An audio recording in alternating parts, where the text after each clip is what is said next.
All right. From where we last left our adventurers, the champions in the Champions of Nirn campaign, with the champions have the adventurers haven't decided what they want to call themselves necessarily yet. We've wrapped up our 20th session of Dungeons and Dragons. Congratulations, everyone. Yeah. Throughout that session, you guys spoke to Arvel the Swift about some of the surrounding location sides and got the feel for Refugees Rest, this distraught village that you gentlemen arrived at but a mere hour or so ago, in which Mandion Gelden paid for the lodging of all 4 of his companions for the night, each treating you to your own room. The party heard of some misgivings of some of the most prominent townsmen, that being the head farmer, Eric O'Connor, and the hunt master, Logan, who have had strings of bad luck and unfortunate misgivings.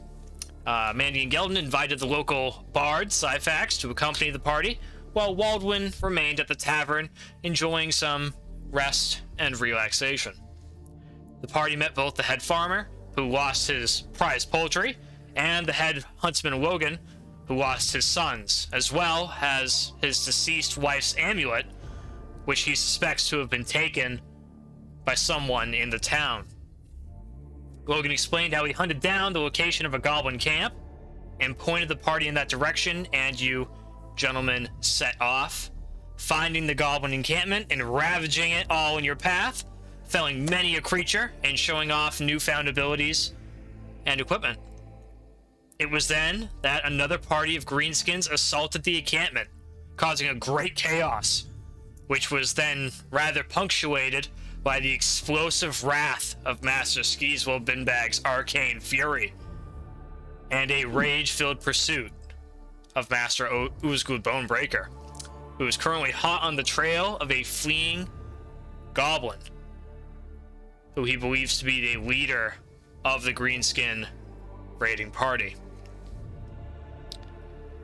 And that is where we find ourselves now, gentlemen. Technically, the battle has subsided and reached a point of calm. The chirping birds all around everyone in the now calming battlefield, and cries of distant animals can be heard, as well as the wind, and not much else. Not much else. The smoldering pillar of smoke that Skeezewell Binbag's impressive fireball left behind is now dissipated and is up above the treetops, no longer obscuring the battlefield at this time. Though I will have... Let's see, who is in the area? Mandion Gelden. Mandion Gelden, I'd like you to make a perception check with advantage, because I suppose this would be rather hard to miss. Perception with advantage. Oh. Ooh, nice. Hey, we like to see that.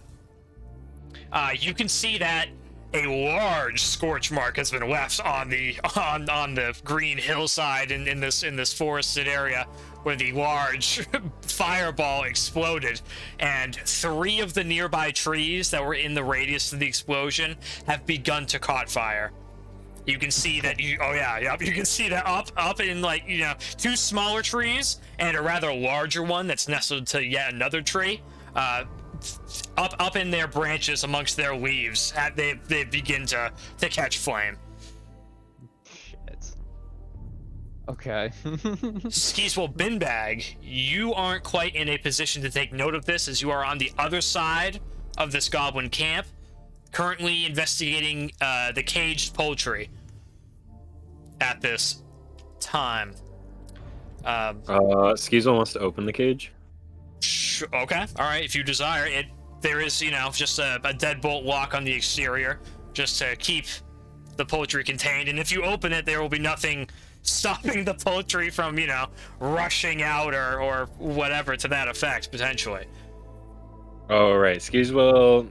Alright, remember that rope that I tied to, like, the side of the cage? Yes, that you tied that to the boar. You tied that to a boar in his boar cage, and the boar is Right, over right. yonder. But I believe you do have other rope if you desire to experiment with rope of, of some kind for some reason. Yes. All right. So Skeezewell, what Skeezewell wants to do is he wants to get inside the cage with the chickens without letting them out. That seems like maybe a roll moment, but besides that, he just wants to spend time tying all the chickens at the legs in order to form an over-the-shoulder type live chicken holster. Okay. I would definitely say entering into the poultry cage will actually be easy enough due to, there's only what seems to be 3 chickens in this cage. So, getting in there and keeping them at bay, will be easy enough for you to slip in there. Corralling and tying them, however, by the legs each will be quite a handful potentially. Yes. I'll ask for an animal handling check, probably first and foremost, to see how well you can do it. Even even getting the chickens to cooperate. All right. Skeezewell Binbag is loading. All right. Probably. Where? All right. Let me just check them. Normal. Boom. Just a double check. 16, not too bad. The chickens chirp and squeal in a few ways of terror, but there is they don't fly and squawk and flap about incessantly, causing a great ruckus. Nice. So I would say, go ahead and give me also a dexterity check flat, please, so we can gauge your tying ability. But as far as the chickens putting up too much of a ruckus, they are more on the calmer side, which is rather surprising, perhaps to say the least. Skeezewell knows his way around a couple ends.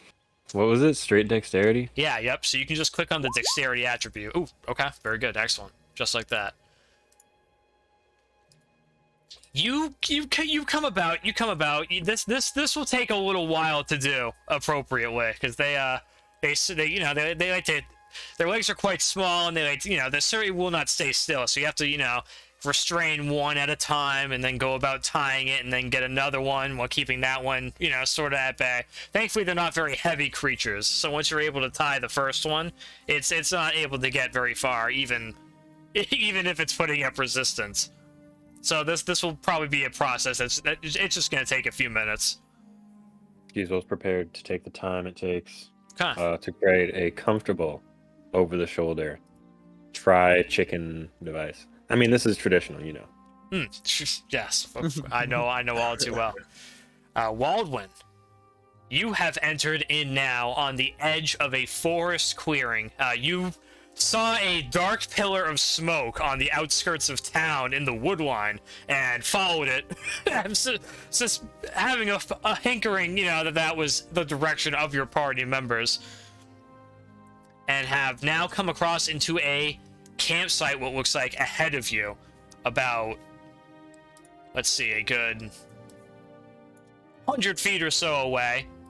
You can see what you probably imagined the large black billowing pillar of smoke to emanate from, or originate from its place of origin.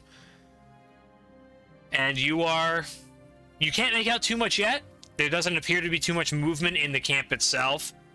It seems rather quiet right now. That perhaps a battle just took place. You reckon?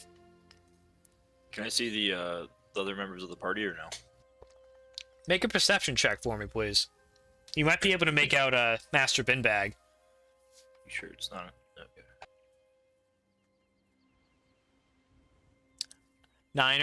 9-11. Ooh, gee, watch out. Let's see. I'd say you're just able to make out Skeezewell as he heads into a nearby cage. That's probably about a good 70 feet or so away from you.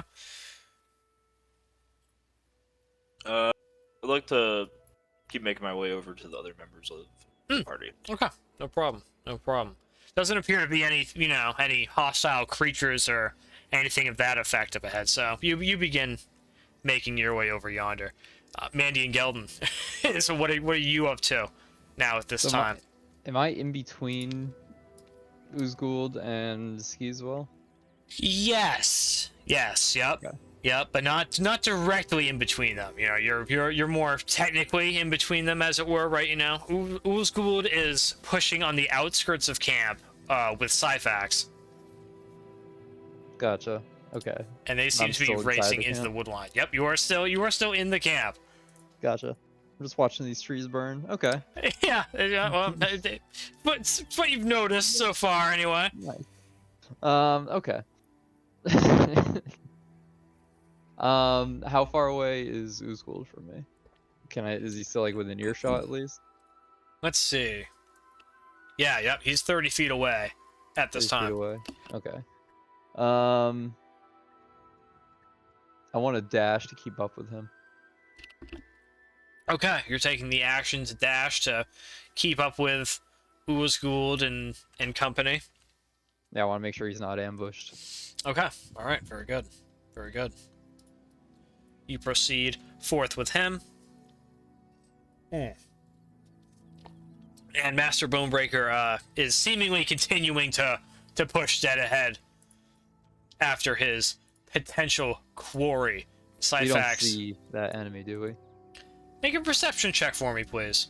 I will. Normally. A normal Yeah, perception good check. call. No. Damn. Okay. No, you cannot see the quarry that he is chasing, but he seems pretty dead set on a direction and is heading that way. I will have to draw my pistol and follow after him. Okay, yeah, you're trailing about 10 feet or so behind him, I would say. Okay. And Syphax is pretty much in between you and him. And Syphax is super interested. He kind of turns around and like sees you nervously, and you guys keep on pushing keep on pushing up together. It's away from Refugees Rest, right? Yes. Yep. Let's just Yep. Keep going north. Yes. Okay. Yep. Technically deeper into the forest area.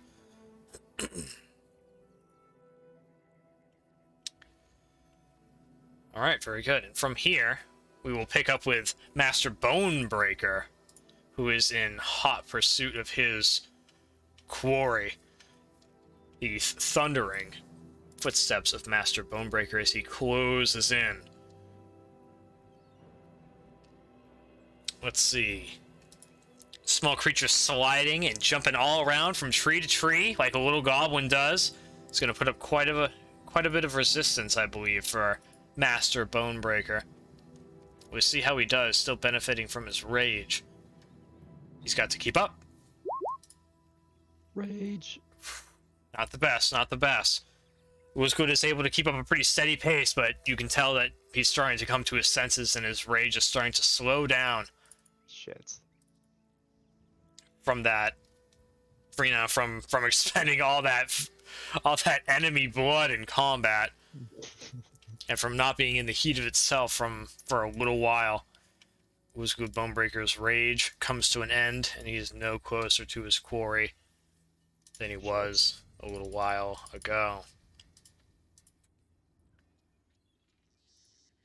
The target continues pushing forth, jumping and hopping and skipping and ducking behind a log. We'll see if Master Bone-Breaker has what it takes to track the beast and put him down.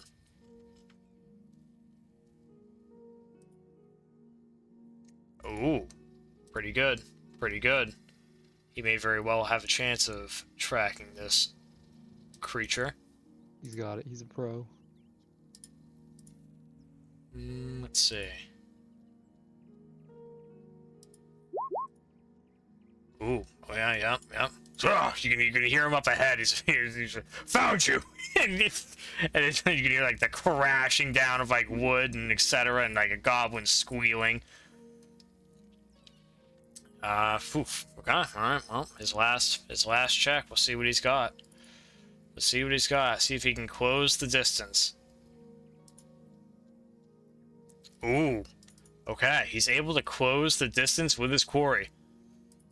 You can see his Syphax is pushing up in your head, and he like turns his head over to you, Mandion Gelden. He's like, "Oh, I think he's got something up there," and Syphax pushes on up ahead deeper into the woodland area. I will follow closely behind. Okay. All right. There is Syphax. I'm pretty sure is unwounded. We get Mandion Gelden. Master Waldwin. At this time, you are within vocal range of who you now know to be Skeezewell Binbag, who seems to be doing something with these tiny beasts inside of a metallic cage. Come on, you gits. Can I hear anything else that's going on? You can make out before you. It's rather difficult to ignore. Truth be told, is this a squealing boar is in a cage. Not the one that Master Skeezewell is in. Its own separate cage, and it is thrashing. It is kind of walking about, and every now and then thrashing into the side of the cage and making boar noises as one would know. And you can hear. Make a perception check once again, please, Master Waldwin, to see if you can make out that any distant. Indeed. You can make out quite a few distant shoutings of what you believe to be Mandion Gelden and company, northward over in the tree line. Who would like to go investigate that? Okay, very good. Let's see. Jeez. Okay.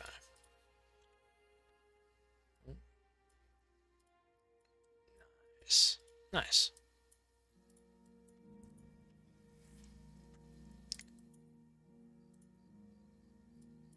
All right, Master Waldwin, you begin making your way there.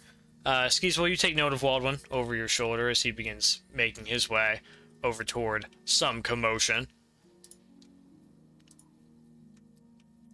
Let's see, Mandion, you are getting ever closer with Syphax. Master Binbag, at about this interval, minute or so gone by at least, you've finished up your chicken wrapping, as it were.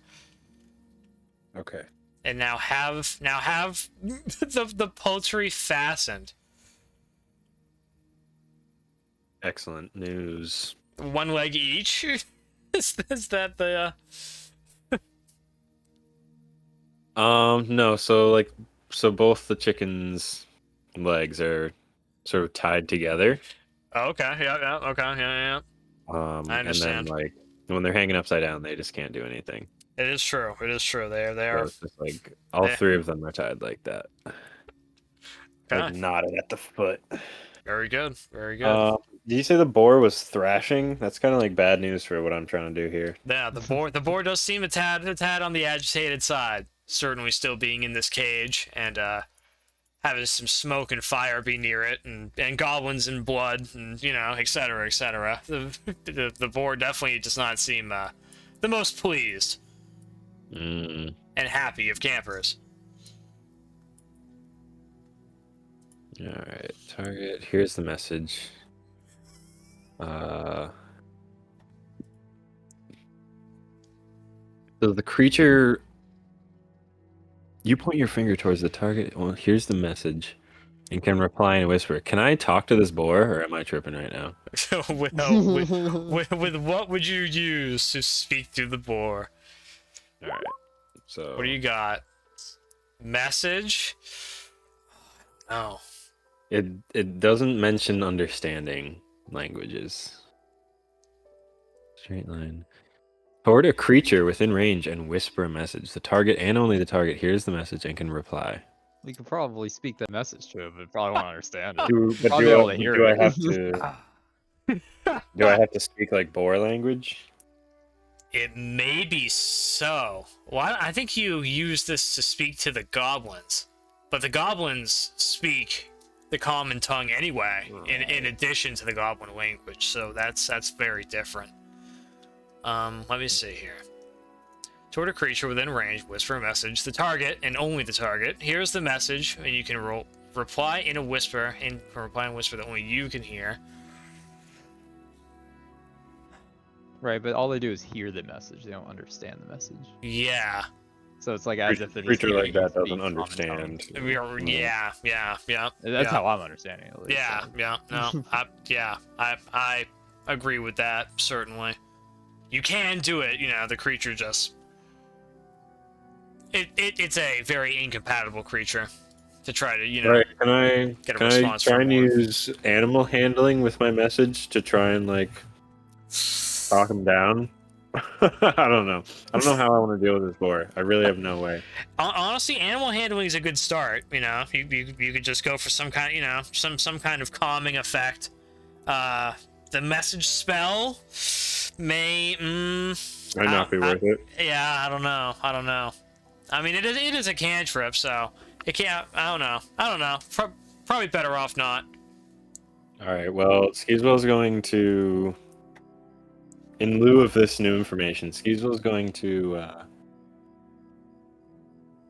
I think I just want to hog tie it. Like, I hate to be cruel, but like we kind of have to get it somewhere. Okay, so are you leaving the poultry in the poultry cage, or are you taking them tied up with you and attempting to have your way with this boar? Hog tie that hog boar. I'm gonna tie the chickens up, I think. Okay. Chickens are tied. You do have the chickens tied at this time. What do you think you'd like to do next in regards to this boar? I'm sorry. I want to hang the chickens up. I don't know if that was clear. Like, I'm hanging them up so that I'm not holding them because I need both hands for this. Okay. All right. They'll certainly be unhappy about that. I guess I'm gonna attempt to stay outside the cage and use Mage Hand to, like, lasso it. I don't know. Okay. I think That's one of my only magical option, I think. Well, you do already have a fastening around the boar's neck tied to the top of the cage, so you do have some of this work finished already. Okay. Fuck. How long is the rope? I'm not sure. We didn't really specify too much. Alright, I'm assuming it's just the distance between the boar's neck and the top of the cage. Like, there's no extra. Yeah. I would say it's at least 10 feet or so of rope. I reckon. Okay.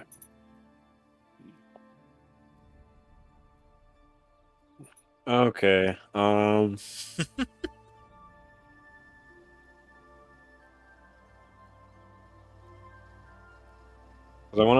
want to pull the rope so that I kind of have more control. I don't know. I basically want to hog tie the boar, but I want to take longer to be safer. Okay. I just don't really know how to describe that. I don't know how to tame a boar personally, but that's what I want to do. Is I just want to very slowly. I don't know how to tame a boar. Does Skeezewell know how to tame a boar? I don't know if he knows how to hog tie a boar.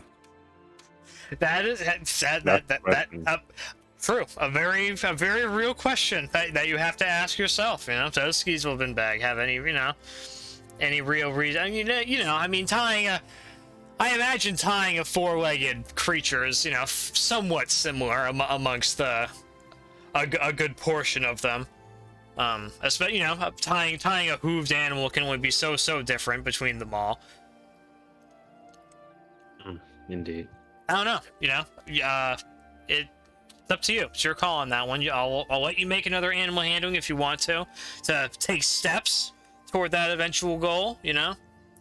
Figured so long as you're calm and patient enough with such a creature that you can take steps that way. It'd probably just take more time.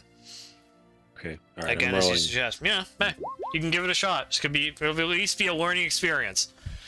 All right, the chicken's tied and succumbed, hanging upside down like bats from the top of the other cage. Their wings unleashed to the world. Waldwin, you are stepping by kind of the scorch mark zone and take note of the burning trees. there are some very nearby burning trees, which you suspect will proceed to a larger fire in time. Master Binbag with a 17 and 1 handling, you are on the way to trying to coax this creature into some type of cooperation so you can get near it safely. It seems to be to you, the most dangerous portion of this creature is its front third. Wherever it can reach at you with its tusks and kind of bucket you toward your groin area. It's most certainly a very dangerous, most dangerous creature up front. So with that in mind, you're just being cautious of its maw. And it seems to be, fucking initially seems to be, you're taking, good progress initially. Master Waldwin, you can see the metallic sheen of Mandion Gelden's armor up ahead of you, past this burning scorch mark, just only about, 45, 50 feet ahead or so. Over yonder in some brush, it seems like the rest of the party is just up ahead. From where I'm at, can I see like what they're moving toward? Seems to be they are heading toward the large gray half-orc known as Ulzgud Bone-Breaker. Okay. Yeah, I just want to keep trying to catch up. Yeah, okay, no problem. You'll be amongst the large portion of the party soon enough. Yeah, Ulzgud Bone-Breaker has this creature at its mercy beneath this tree. No, don't hurt poor Gobspit. Gobspit didn't do anything wrong. Join me, big gray orc, and we can take over the world. Nice try. And Ulzgud Bone-Breaker goes for a two-handed warhammer swing. It's all I can imagine he would do. Poor Gobspit. It's his time. In his honor. takes out like one of his legs. A devastating 10 bludgeoning damage, just twisting. And Syphax watches from over yonder, from beyond this large turned over log, whose Ulzgud is on the other side of, with this goblin sitting at the base of a larger tree. He's like, oh man, Ulzgud, jeez, you're kind of brutal, aren't you? You just let the creature go? Take no mercy for the weak, and Ulzgud cocks back his warhammer to go for another swing. Mandy Gelden, what are you up to? You're just about 20 feet or so over Syphax's shoulder. You just see Ulzgud like lifting up the hammer and bringing it down to like something out of your vision. I'm gonna go up and stand next to Syphax and watch Ulzgud work. Okay, all right, very good. You push on up. I'll have you make a perception check, please. Nice. A 15. You make note of some rather poignant looking divots and marks that are in this tree log in front of you. Oh shit. That definitely get your attention. Interesting. Syphax isn't taking note. He seems to be watching Ulzgud pulverize this goblin over yonder. I'll take a closer look. Okay, you can make a investigation check or nature check. Investigation. Your choice. It's an investigation. Nice. 13. Looks to you like this is the claw marks of some type of creature, most certainly, and a predatory creature, likely that as well. Is it like a large? Is it, how like what is the dimensions of like the marking?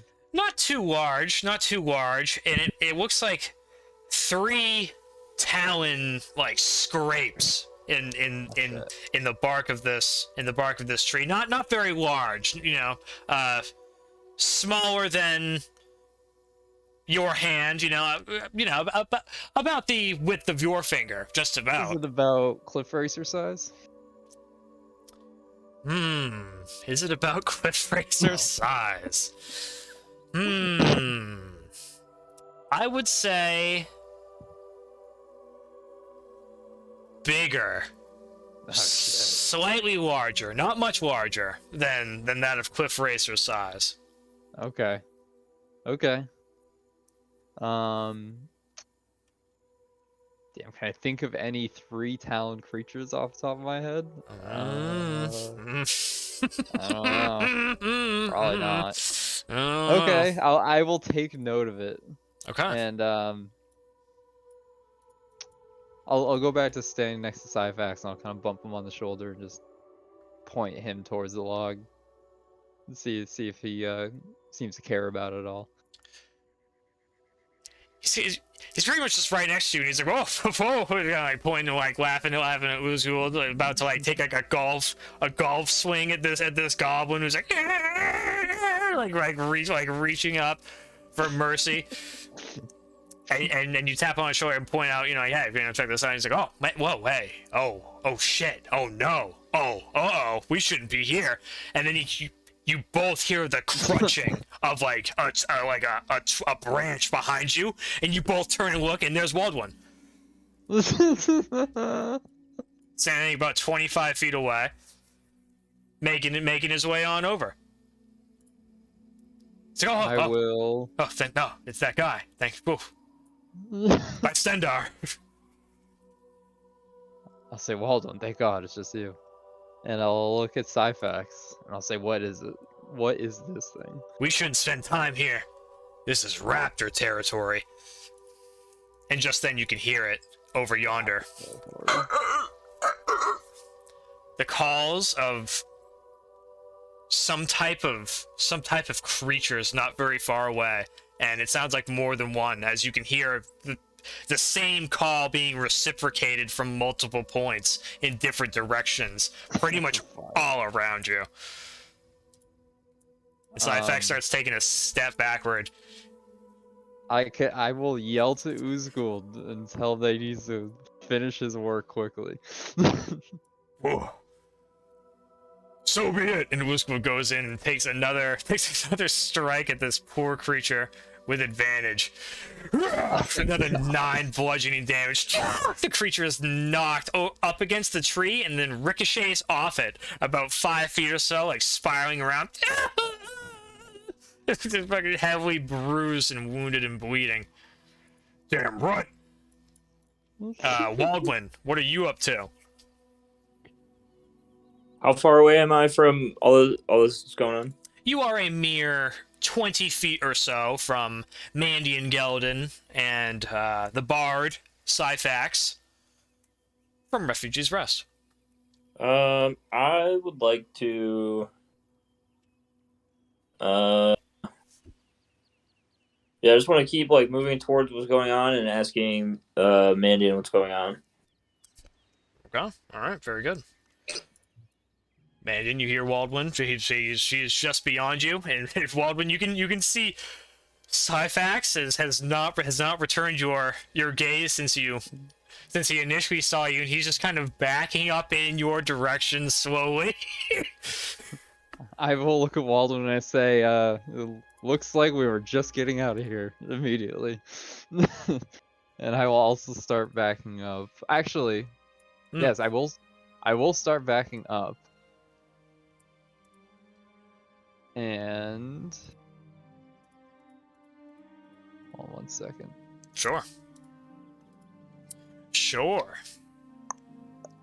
Is there a plan? Is there a Mandion plan? What are you thinking, buddy? I don't know. We better start running back to that camp. I think that's the plan.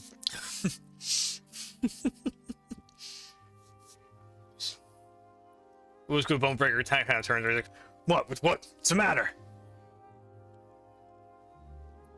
I look at Ulzgud and say, you ever heard about anything called raptors?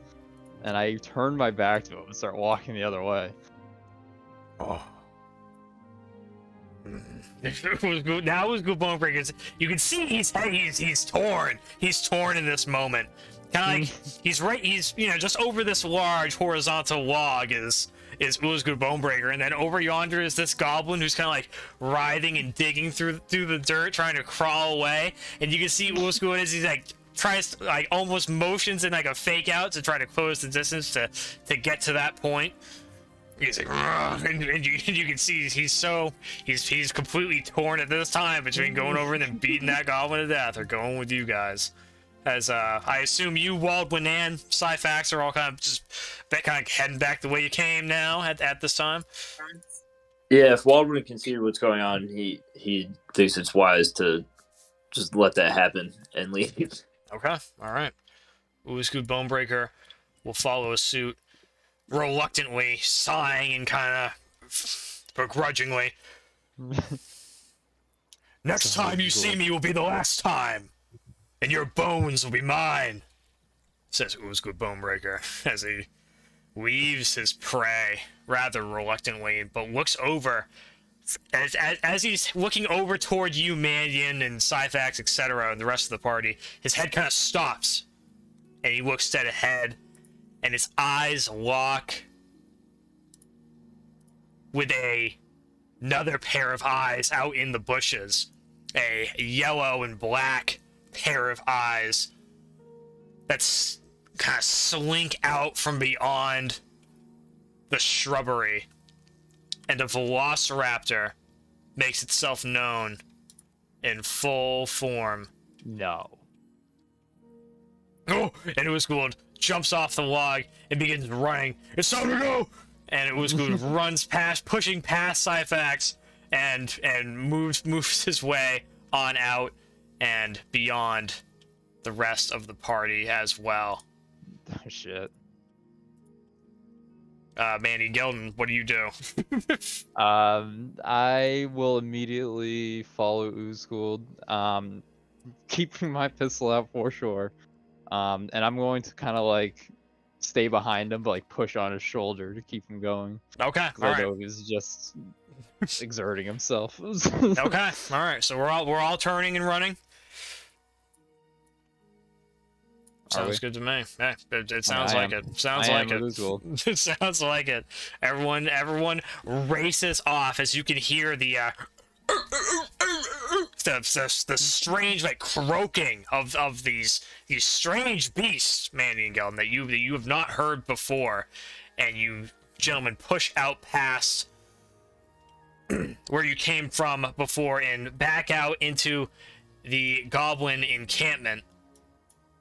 Let's see, all party members present and accounted for. And the creatures seem to stop chasing you at this time. Oh my god. At least don't appear to be giving too much more of a pursuit, but you can also see as the fires that are around the camp at this time now have also started to grow in a higher caliber, and a bit of smoke is starting to get whiffed up in the air and trapped in the low forest environment, and getting caught up in the haze of just your general area, starting to affect your visibility again as another set of fires begins to erupt, and the wind appears to be carrying it as well. Ugh. Skeezewell, too powerful for his own good.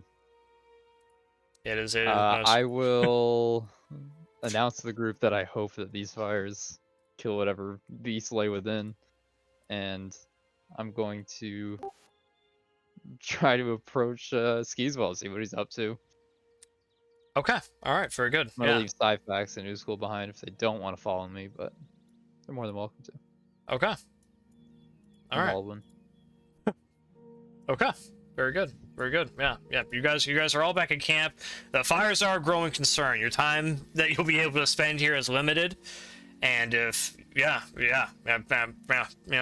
pretty much just that.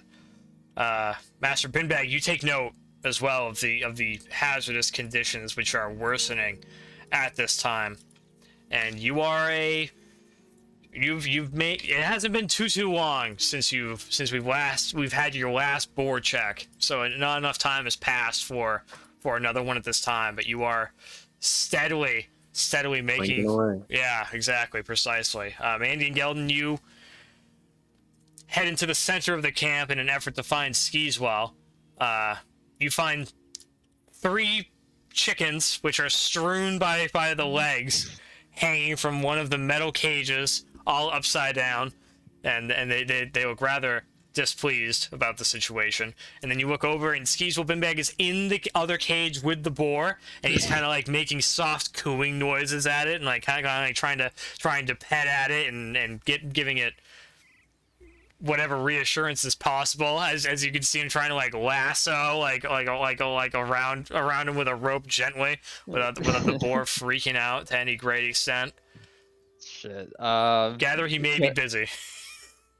Could I enter stealth to try to stealth up to Skeezewell and not frighten the boar? I'll certainly allow you to try. I want to be able to get into whispering distance to tell them that we need to get the fuck out of here. I'll certainly allow you to try. Okay. No doubt. Oh my god, it's not terrible. A 12? Oof. It's not good, but it's not critical failure. Skeezewell, will you make another animal handling check? Yes, I will. No, I'm prepared. See how the... Ooh. The boar is just not upset by the steam golem sneaking up behind Skeezewell Binbag. Right now you're pretty much in whisper distance, Mandy and Gelden, to Skeezewell and the caged beast. I will whisper to Skeezewell. It said these fires you caused are growing. We're gonna be burned to a crisp if we don't get out of here soon. I won't even mention the rafters yet. Alright, well, you hold the ball because you've got a metal suit, and I'll grab the chickens and let's get out of here.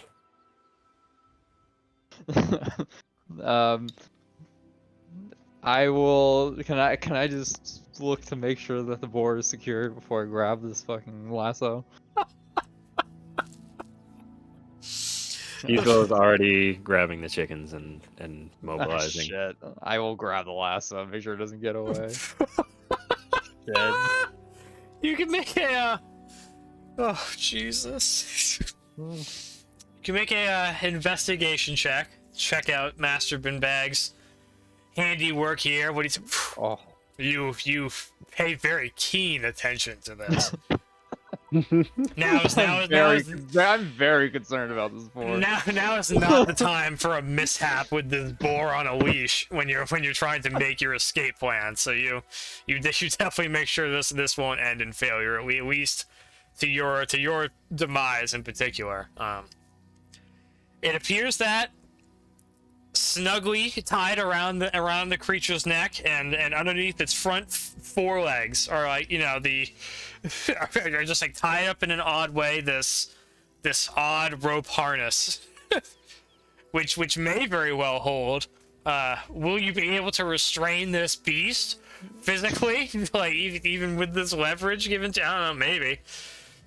I will attempt to tug this beast out of this cage and then lead it out of the forest. Make an animal handling check.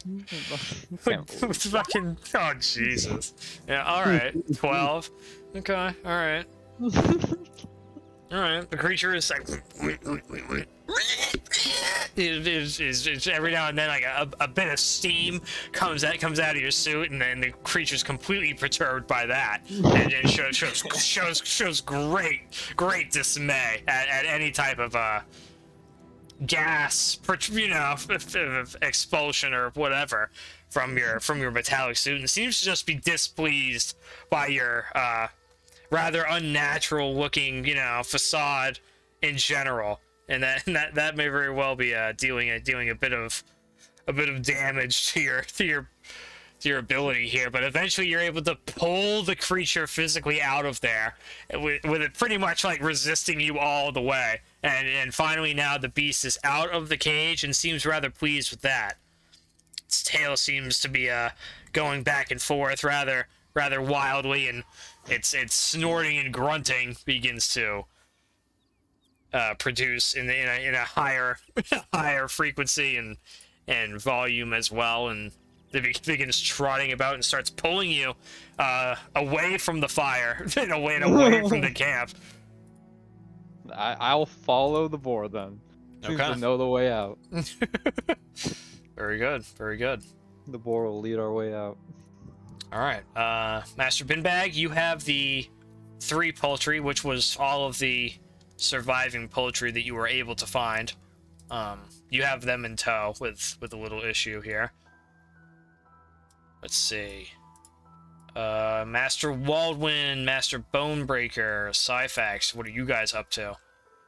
There are a lot of goblin corpses around this camp, which have yet to be ravaged.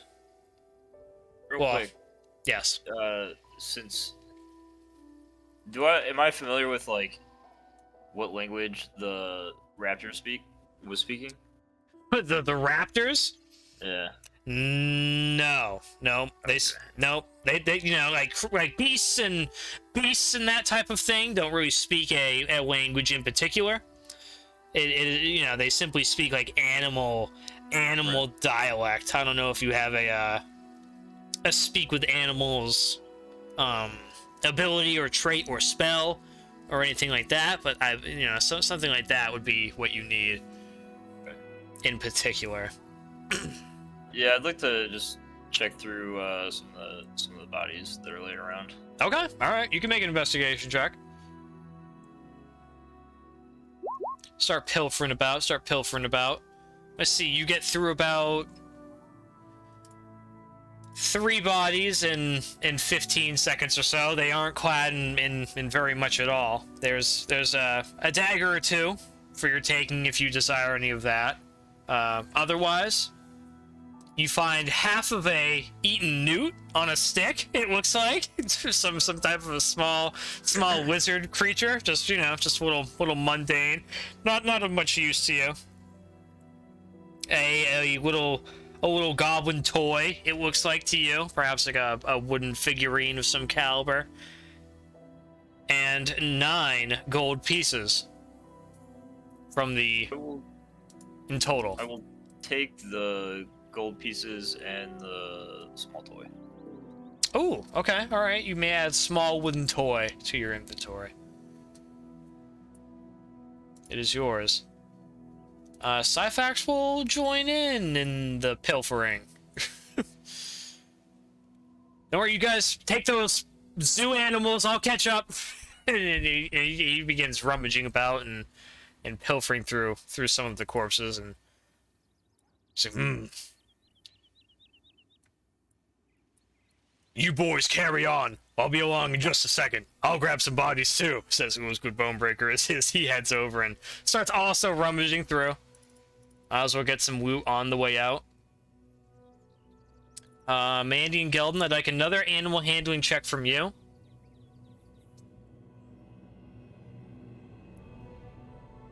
Please and thank you. Okay, 13. Not, really not too much better. You and this creature are not, your relationship's not improving. It is, it's pretty much just trying to get away from you when you are latched onto it via this rope. And it is, pretty much pulling you throughout the forest. A lot of strength in this creature. A lot of density, close to the ground, and rather in a compact form. But you are making progress as you were prior. Excellent. Let's see. Ulzgud Bone-Breaker. Fresh roll. Psycho. Ulzgud Bone-Breaker gets more of the same from some of the goblin corpses. Nothing really of too much crazy note, and Syphax also benefits from some of that as well. They only spend, I don't know, It's up to you, Waldwin. You can try to risk it. You know, the party is certainly separating at this time. Waldwin, Mandion, and Skeezewell are definitely on their way, heading back toward the vague direction of Refugees Rest, and the other half of the party is sitting here looting in burning, potentially dangerous territory. So it's you know, if anyone really wants to push it and risk it for the biscuit, you can stay and get more loot, or you can bug out and catch up with everyone else.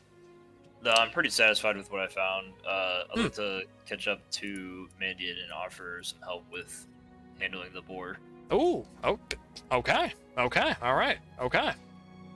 I'm sure Mandion will be more than happy to accept whatever you can do. Oh my God. Is there anything in particular that you do, Master Waldwin, to put this boar at ease? I don't know anything about Hey, feral hogs. hey, you know, hey, happens. You can roll in animal handling because you know you are one of nature anyway. So I will allow it. Terrible. Not the best. Waldwin, perhaps maybe not the most experienced with wild hogs either. You try to be as least threatening in your posture and frame as possible, but the creature is just it's mostly ignoring you, and it's just just sensing your motion is enough to get it to kind of like turn its head away from you and continue trotting about throughout the forest area. It just seems hell-bent on getting out of this situation. And it isn't too much longer before Syphax and Ulzgud Bone-Breaker catch up to the rest of the party as well. Unfortunately, no hindrance from Waldwin's interaction with the boar, but no assistance is garnered either. Sad. And you gentlemen leave the burning goblin camp behind. Is that am I reading everything properly here? That's it? I am. We're done here? I'll be complaining to Waldwin about Skeezewell's need for this boar on the way out. God damn it, why do I have to drag this fucking boar out of here? the whole time. The poor incessant grunting. Very talkative, this animal. Alright, you gentlemen leave this behind you. Once and for all. Very good. Okay. The journey back towards Refugees Rest. You gentlemen aren't too far away at all. Probably only a few thousand feet or so it were away. Let's see. About 10-15 minutes goes by and you boys are about halfway back towards Refugees Rest. Is there any chatting or conversing that's occurring during this time? Anything to that effect? I would like to look at the sky and see what where the sun is, see what time of day it is. Afternoon, noon. You would wager, you reckon it is afternoon. Okay. The sun is not at its highest point in the sky, but certainly not beginning to set either. It's probably an hour or two after 12. If you had to guess. As far as weather is concerned, it looks like it's starting to gray outside. It seems like the nice blue sky that's been accommodating your guys' journey these last 2 or 3 days seems like a bit of an overcast is beginning to set in. Not rapidly, but it is certainly not as bright and blue and as chipper as it was. Okay. And as I'm walking back, as I'm struggling with this boar, I'll ask Waldwin. I'll say, why were you sent to your death inside that mountain?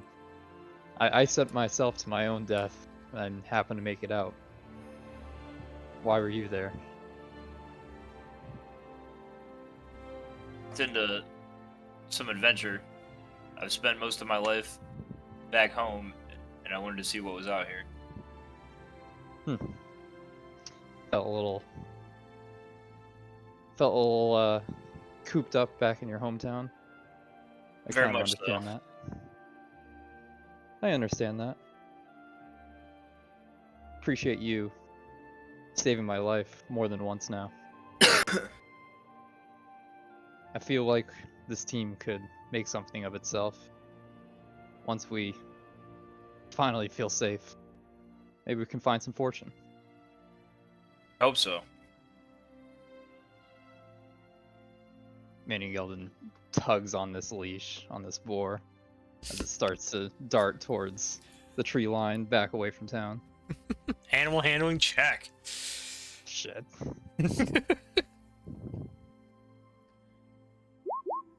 Oh. It's a 6, it's okay. The creature begins to writhe and rear and with great animation. Waldwin, if you desire to try to lend a hand to soothe this boar, it's now or never, you reckon? Yes, I'd like to try. Please, I will allow you to make an animal handling check as well. Can I offer it part of a ration? Ooh, you can. Or actually, some of the mushrooms that I have. Oh, you can. Yeah. I'll give you a small bonus to the roll with that in mind. So please go ahead and make another animal handling check. Oh, yes. Yeah, it seems it's kind of thrashing its head left and right and flips right around and looks like it's about to potentially charge in the direction of Mandion, Gelden, and you. And then you toss a small handful of the mushrooms over in front of it gently. And the creature almost immediately, its tail begins to wag and its demeanor begins to calm back down, and its snout pours back down toward the ground, and it begins eating about from the mushrooms that you have tossed in front of it. Well done.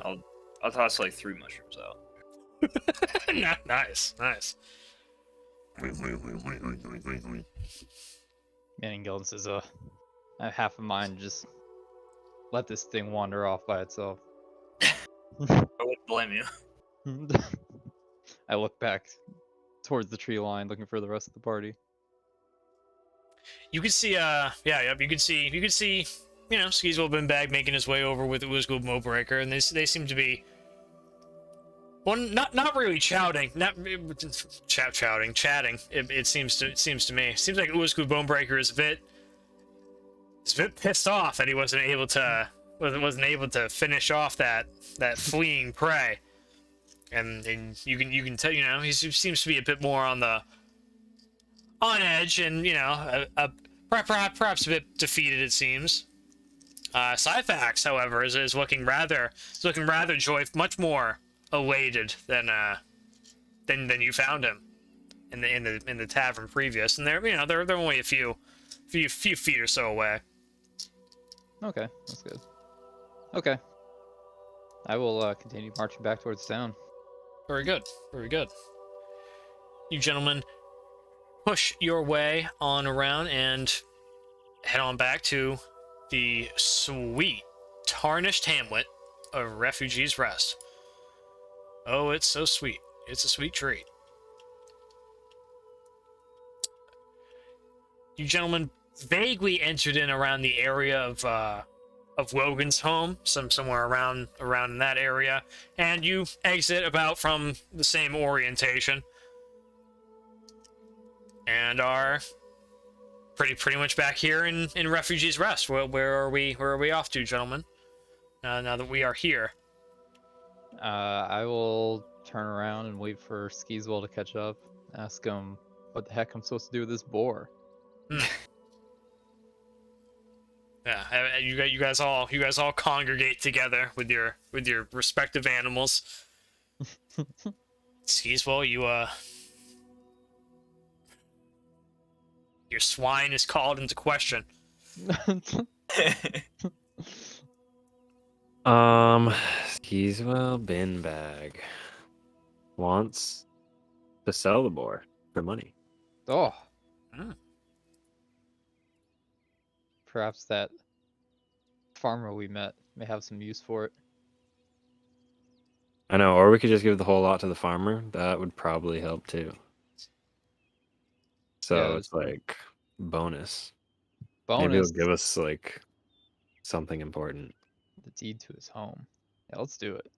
Maybe we should just sell it to him, and then when he defaults on the loan, we just claim all his stuff. Good idea. I agree. I don't know. We'll play it by ear.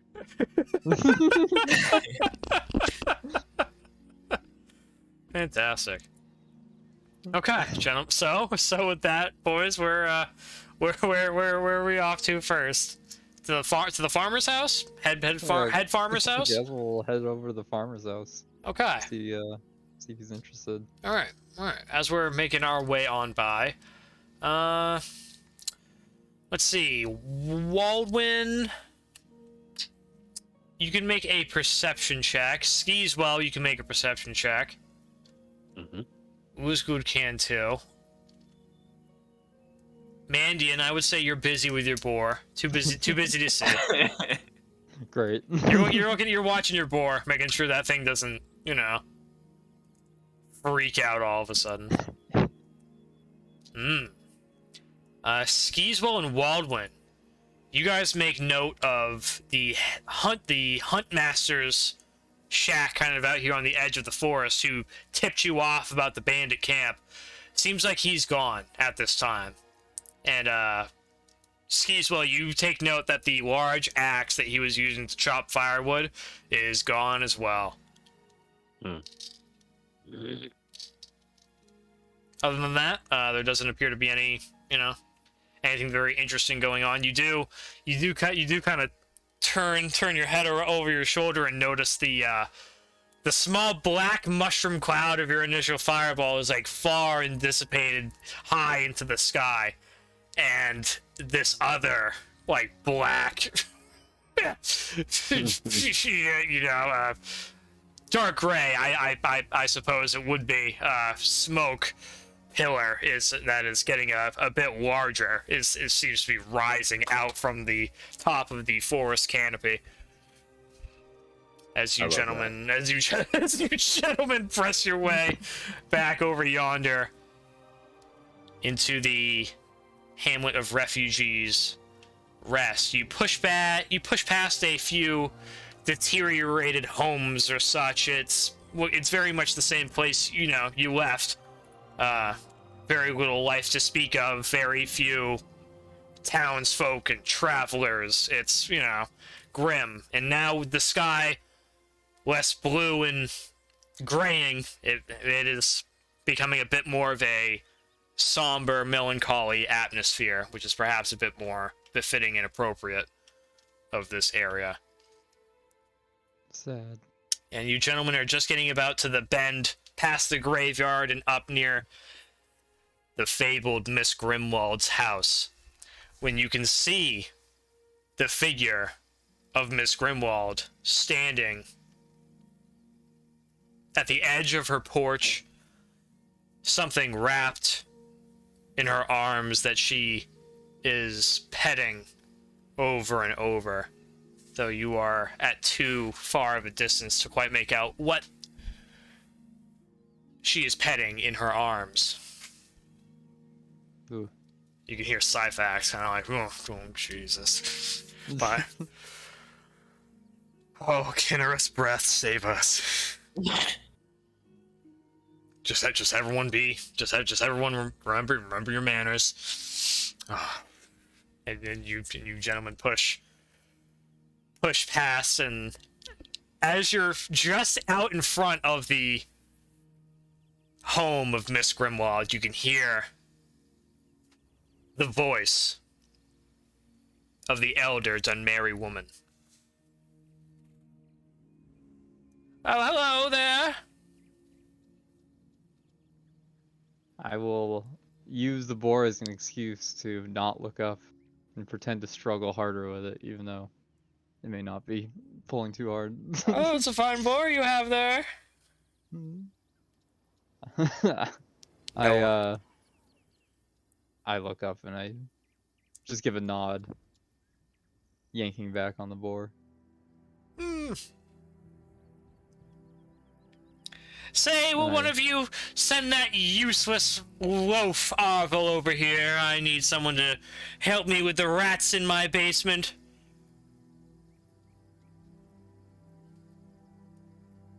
Yeah, what kind of rats?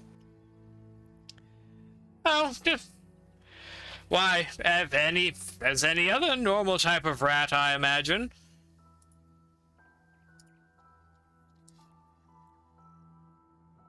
I don't deal in rats of that type. Skeezewell is rushing to the farmers. He's got Okay. his goal in mind. Okay. The woman continues petting whatever she's caressing in her arms, just underneath the peak of her porch, and all the party members push on past the home of Miss Grimwald. I speak lowly to Skeezewell and say, "Well, good job.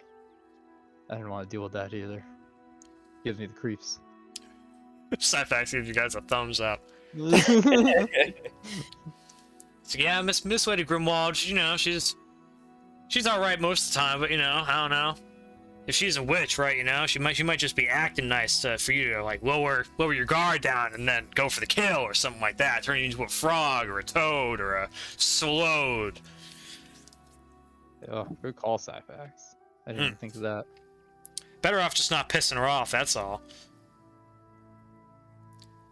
Though I guess if you did a job for her or something and gained her favor, man, it wouldn't be a bad ally to have, though. But that's the riskier play, I would say. So, do we like know that she's a witch or no? Syphax just kind of like shrugs. He's like, "That's what the story goes. Word has it is that she killed her husband, as he never returned back one day when they went out foraging in the woods. But truth be told, that's hearsay, I suppose." Waldwin is intrigued and would like to offer to set up a trap in her basement. Damn! You want to go approach Miss Grimwald? Yeah, I'll use my animal trap. Ooh, okay, all right. Now you're getting unfortunately, this is not a social interaction that will be hand waved. So you know, we'll have to. I understand your intention. But you know, we're gonna have to dish it out with Miss Grimwald here. So you approach up to the Syphax stops walking and like turns around as Waldwin has like made an about face and is making his way back toward the home of Miss Grimwald.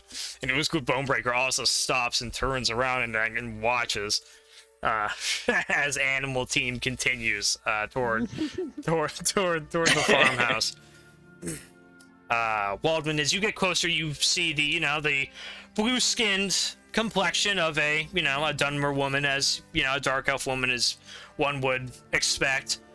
You can see graying hair that's tied back in a knot and fine glasses that rest on the bridge of the nose, and the dark red eyes, as you expect a dark elf to have. She's dressed in a brownish cowl, which seems to be befitting of her frame, kind of keeping a bit of her figure a mystery. And you can see now that you are just a mere 10 feet or so, before this individual, that she's been petting a log this whole time. It looks like a small log of wood with a little twig branch that is leaning out. It has a single leaf coming out at the very end of it that's dangling down. Pretty much like that of a log of firewood that one would chop. And she's been petting that. So, are you here to help me with my rats? Rats, you say? Oh, yes. Rats in my basement. I have a hunting trap I could set up down in your basement. A hunting trap? Oh, I suppose that might do, but then my poor rats might get caught in it. Waldwin would like to ask her to show him the rats down in the basement. Oh, please come this way. And she beckons you forth and kind of opens up slowly the door to her wooden home. Opens up with a deafening creak, and you enter into the dark, musty interior of Miss Grimwald's home.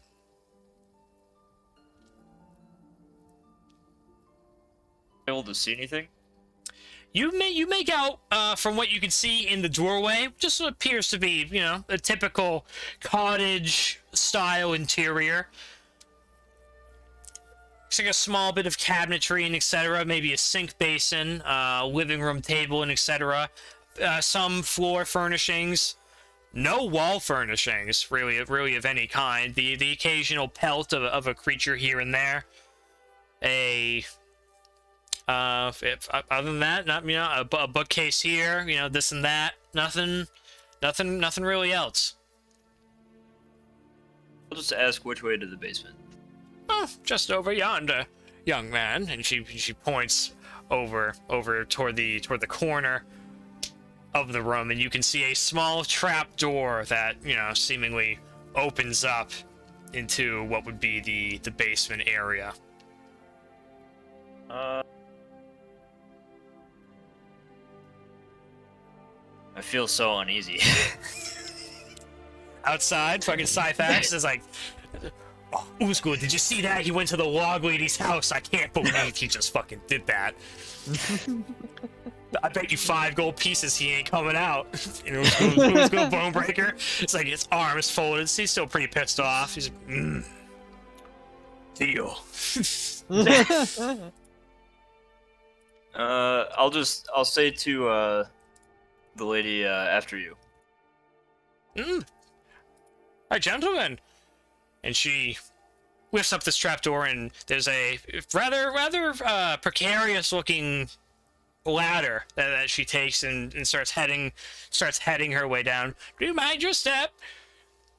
And then she's down in a darkened interior, and a light illuminates from down there. Follow her down there. Okay, very good. You make your way creaking down this rather not poorly made wooden ladder, but aged and weathered, just from from probably well constructed at one time, and are down now in the basement of the log lady. And you see a rather warmly lit interior down here. It's all nice stonework. You can see a large bearskin rug upon the ground, a table over in the corner, and I'd like you to make a perception check, Master Waldwin, as well. Is there something that you may be able to catch here in this moment? Oof. You are unable to do so. It seems like a plain interior to you. You make out a large round table pressed over into the corner, a few barrels of some kind splayed over into a stack, a few more little cabinetry pieces and this and that, a large bed, etc. Nothing furniture you would expect. This Right. appears to be like her living quarters are down here, and you can see one or two black rats that scurry away as well and head into nearby furnishings and other areas. Only as you came down, though. They seem to be rather at home and seemingly tamed in her presence, but only seem to be alerted upon your arrival. And she's like, over there, and she points kind of over toward the round table in the corner, and one of the black rats is laying on the ground, motionless. What do you need help with? Something's been killing my rat babies, my poor things, and I don't know what. I would like to approach the rat And The slain rat? yes. Okay. Is it? Do I know if it's like dead or is it You injured? it seems dead to you. It doesn't appear to be moving. You can make a medicine check if you like to, check its vitals or whatever Yeah. to confirm the deed. You're not too sure about rat vitals, but you imagine you'd see it, breathing at least in some capacity, and you put you kind of poke it about a little bit, and it doesn't it doesn't react to you. Its body seems to be rather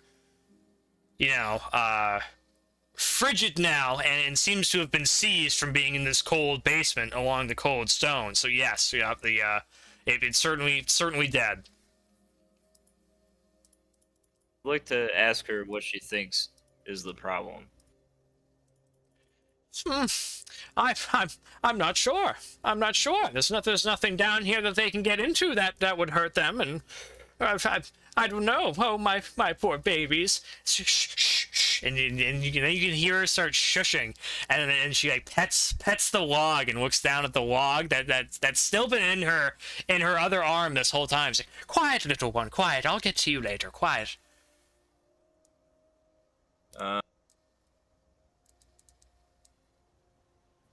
I'd like to look around the basement and see if there's anything that might poison the rats. Okay. All right. You can make an investigation check, I reckon.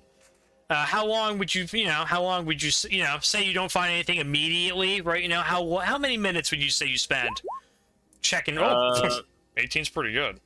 I'd like to spend like 5 or 10 minutes. Okay. All right. Very good. Around. Very good. Very good. Okay. So we'll let the 5 to 10 minutes pass, and we'll get to Mandy. Team Animal. See how they're doing there, and we'll catch back up on you with that 18 investigation in the basement of the Log Lady. Ulzgud and Syphax are just kind of arms folded, watching back in the direction of the Log Lady. Mandion and Skeezewell, if you guys take note, they just say, "Oh yeah, no, don't worry, just keep going. We'll be there soon." and their attention is focused on Miss Grimwald's house, it seems. Team Animal, you guys are making your way to the farmhouse, correct? Yes. Yeah, very good. Yes. It is, only a minute or two away, and you are at the, you are at the property of one Eric O'Connor, the head farmer of Refugees Rest. I look at Skeezewell. I say, "Well, how much do you think we can get for these animals? Because don't expect too much if they come from a goblin camp."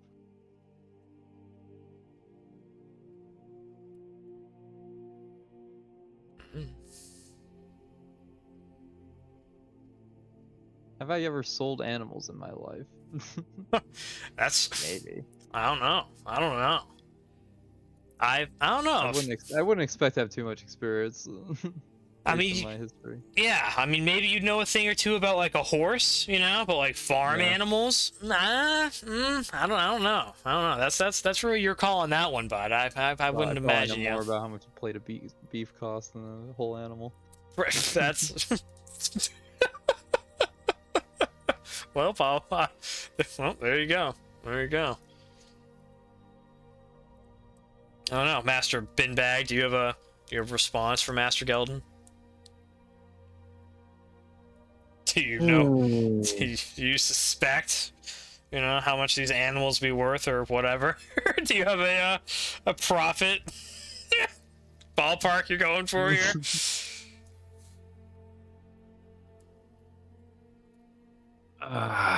Yeah, I think we want like. All right, I think we're gonna ask for. Well, you gotta think about how much he's gonna have. Probably not gonna That's have much true. gold. Probably like 20 gold total. I don't really know. Yeah, I might be able to pull that off. Okay. Maybe we could try for like 5 gold a chicken and 10 for the boar. See if he bites on Yeah, that. Yeah. yeah, I like that. Oh yeah, hard gold on the chickens. 10 for the pork. I agree, and I'll hold back the animals and ask Skeezewell to approach the door. Okay. Give me an animal handling check, Mandy Gelden. Fuck. Since you've added 3 more poultry to your animal, not the best. The boar at this time starts going rabid when Skeezewell Binbag gets like passes over near it, when he puts the chickens over your shoulder and like this chicken necklace. and the boar just starts like going, losing his shit and being very rambunctious. Can I give the boar a swift kick to the ribs?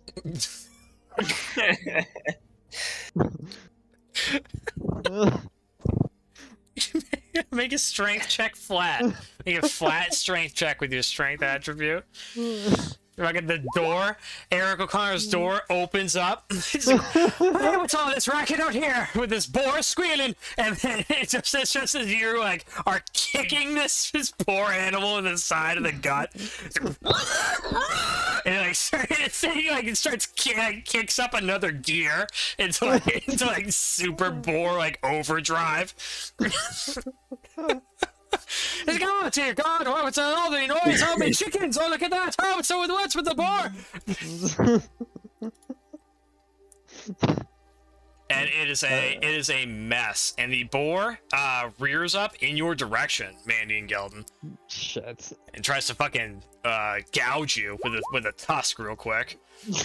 You can hear the fucking gunk of the creatures. It just you look up to meet the eyes with the farmer, and then the creature just it's like right into your knee. But thanks to your reinforcements, you hardly feel a thing. And the creature shrugs it off too. It doesn't care. Just boom, and it keeps walking around in like a circle, pissed off. What's all this madness? I try to rein in the creature, and Animal handling check. I need to make this creature presentable. Goddammit! Oh, nice. You wrap around the leash around your arm as much as you can, and kind of almost straddle the creature and get on top of it, and put most your weight on it, to just get it to reach heal. And it doesn't like that, but eventually succumbs. And then begins to relax a bit.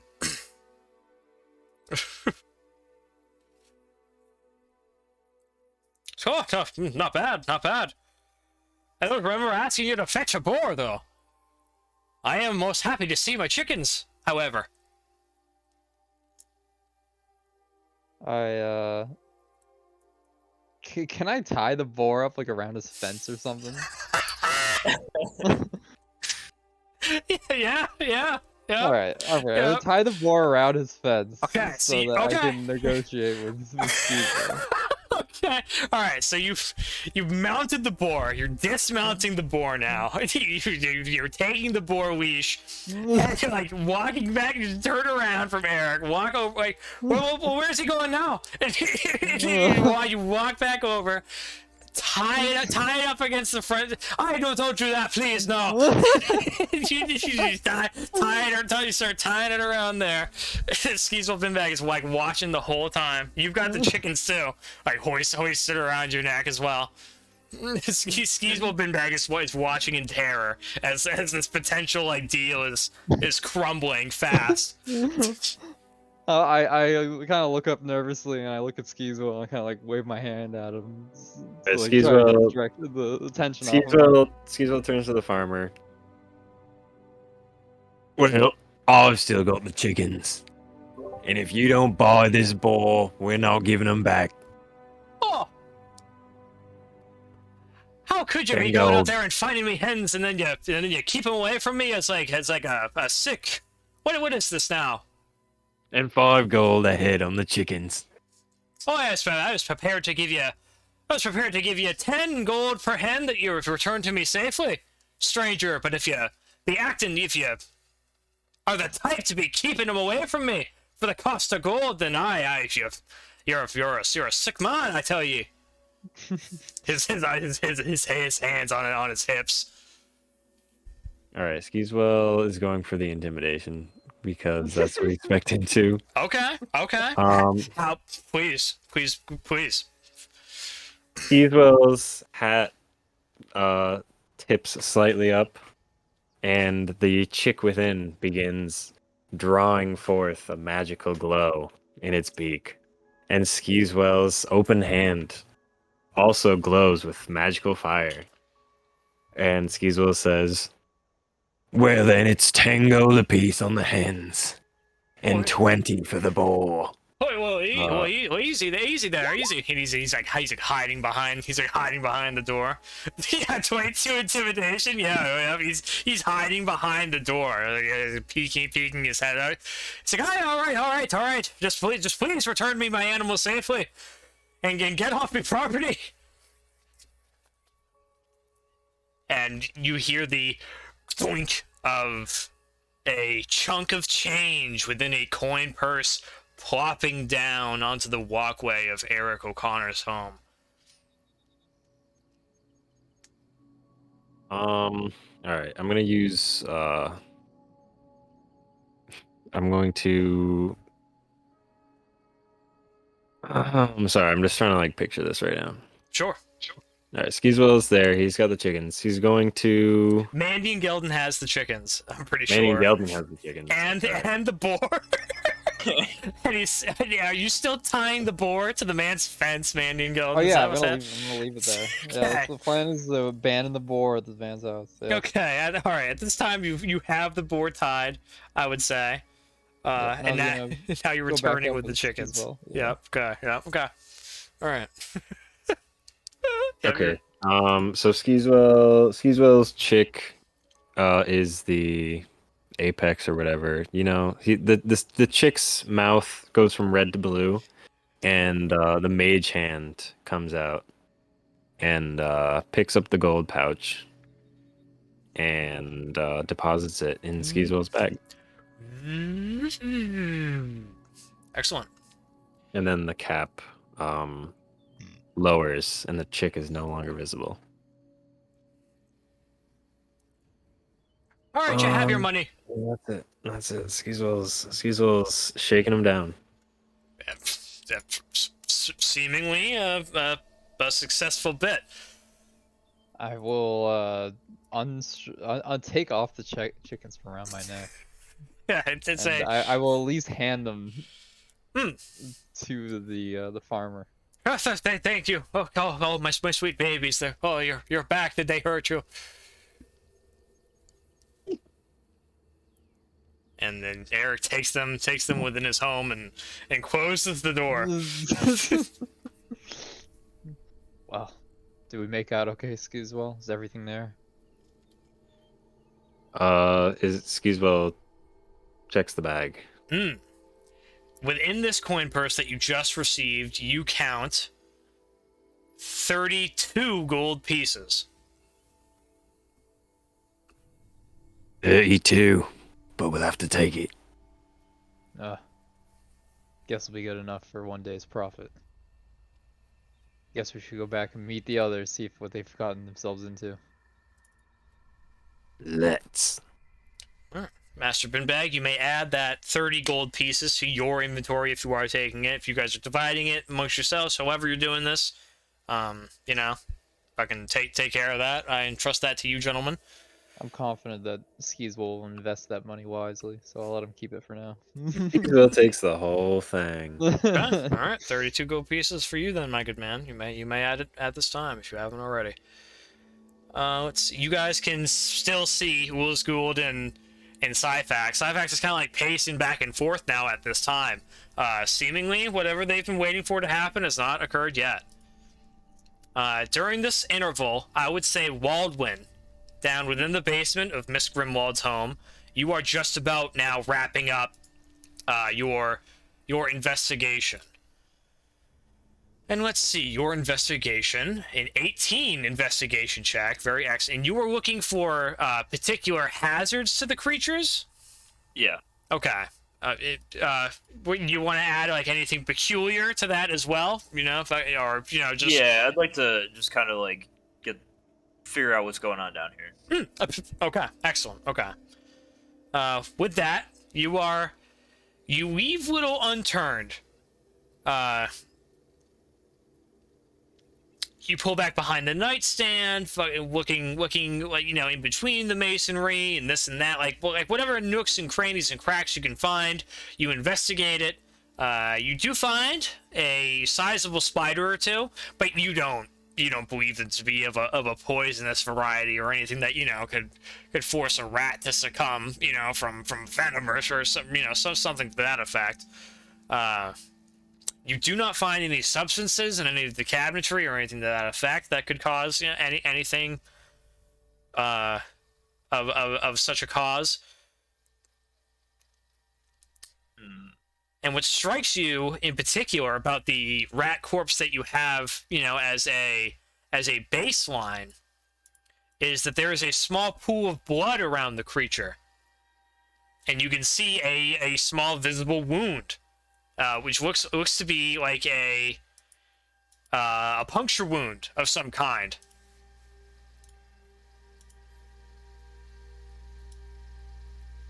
I'd like to bring the dead rat to the log lady and show her what I found, and ask her what she thinks could have done this.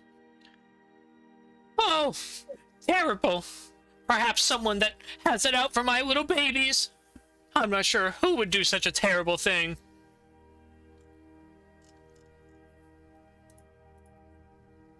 I guess I'd like to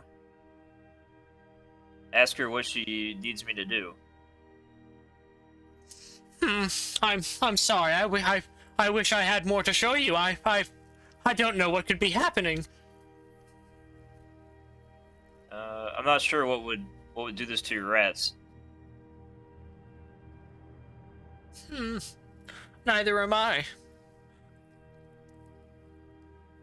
Can I ask to go upstairs, and I'd like to maybe check around upstairs, up the ladder. Oh, why please, yes. And you begin making your way, and as you turn to head up the ladder, I'll have you make a perception check, please, Master Waldwin. As there's yet again a chance that you could detect something. Alas, nothing seems to catch your eye as you arrive back out of the log lady's basement, back to the first floor, and begin conducting an investigation up there. I'll have you make an investigation check for that floor if you desire to do that. Oh, damn, hot dog. Investigator Waldwin.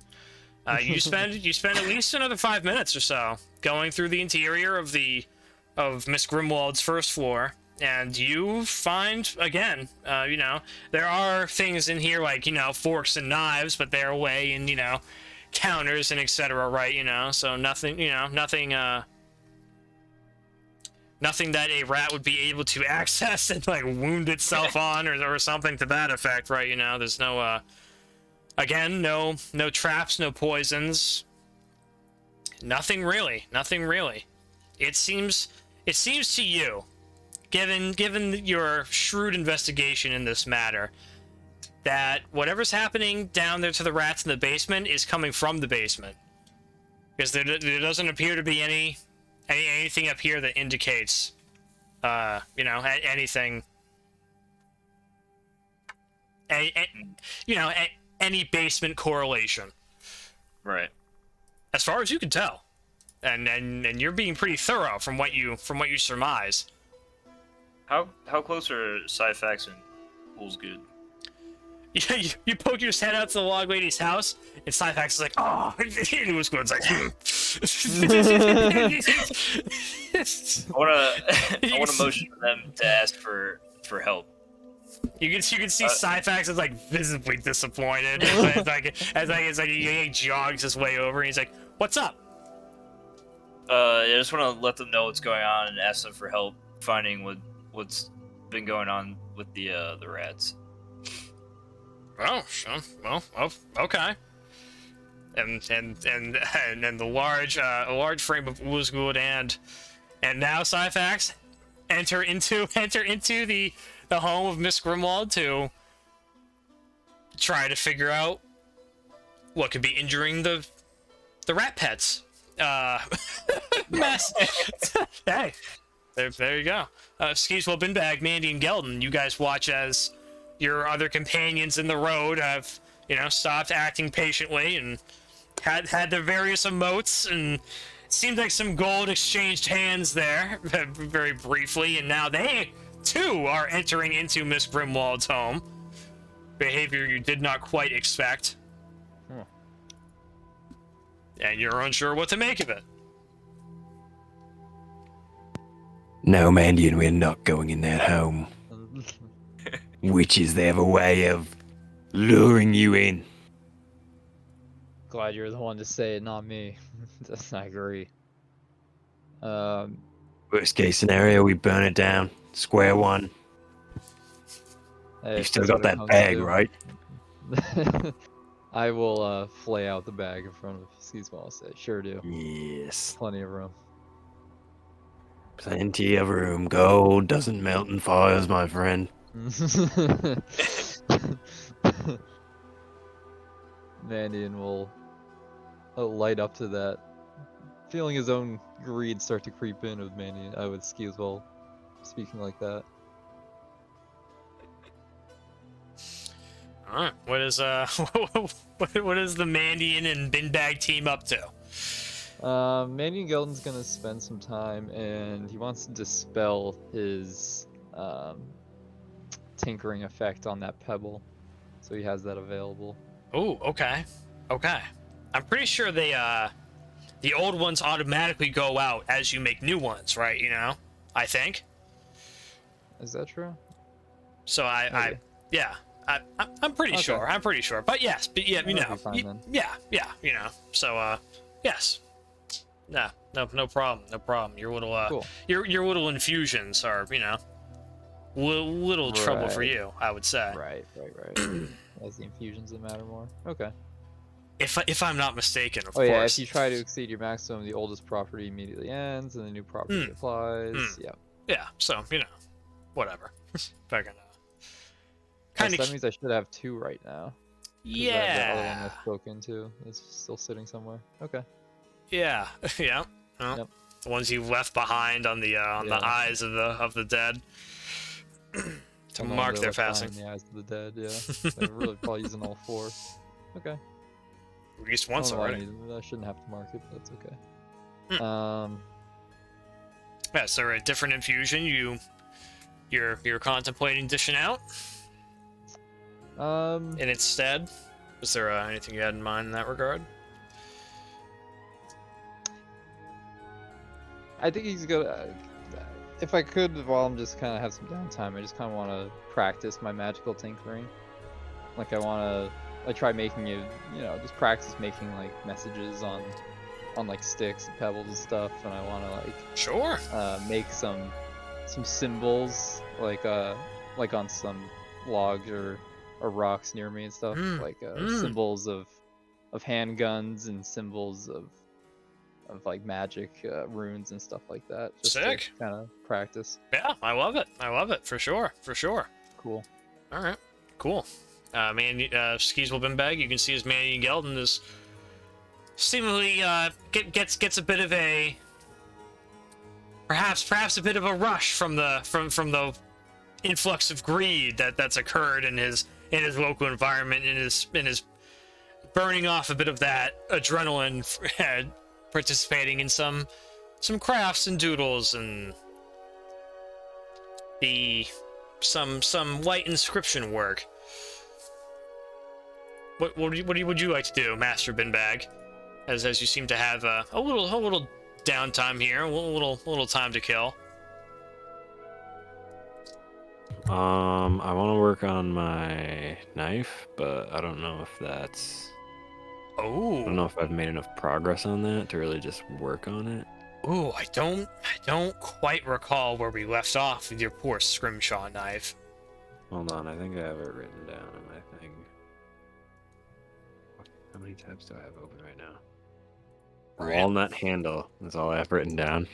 Ooh, nice. Nice. Okay. All right. I would say it's you can keep plugging away on it because it just says unfinished. So hey, it's just yet to be done. You also have that other coin purse you took off that guy in that field before you rescued him. That you technically haven't cracked into that yet to see what's in there. Skeezewell, while rooting around with the other bag, realizes there's another coin purse in there, and he would like to check the contents. Okay. You make out with another 28 gold pieces from the contents of that coin purse. Oh shit. Damn. That's a lot of gold pieces. Yeah. You can add another 28. I'll be making this an empty coin pouch. You keep the pouch in case, he has some use for it in the future. Look at that money. 98, 99. Oh, Mandion. That's 102. Guess who just joined the 100 Gold Club? Skeezewell Binbag. All right. I remember the days when I was part of that club. Manny Gelden looks through his dwindling supplies. Disappointed you went through it so fast. Before going back to making inscriptions. Okay. Master Waldwin, as head of rodent investigations. Where are you directing your team in any particular area? Yeah, I'd like to have them come down to the basement with me, and also, let them know that I haven't found anything yet, but I'd like them to take a look around also. Okay. First things first, as you enter into the basement area, I'd like you to make a perception check, Master Waldwin. You notice something skittering in the corner of the basement, underneath the large round table. Though you are unable to make out what it could have been. By the time, your vision is adjusted to the area or a light is cast on it. You guys head over in that direction, and with Ulzgud, you kind of slide over this large table, and there's a large hole in the ground.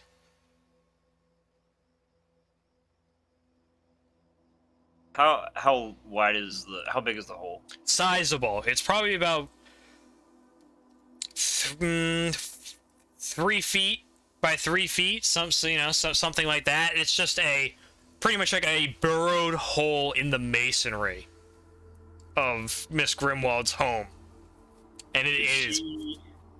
Is she down there with us? No, Okay. but she can be.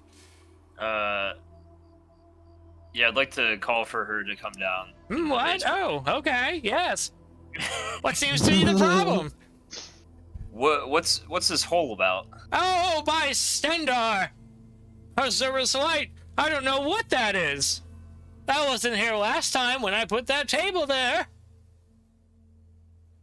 I want to light a torch and hold it close to the hole to see if I can see the bottom of it. You light a torch and kind of put the head of the torch down and kind of like look down like as far as you can, like kneeling down over this hole, and you can just barely see what appears to be a dirt floor.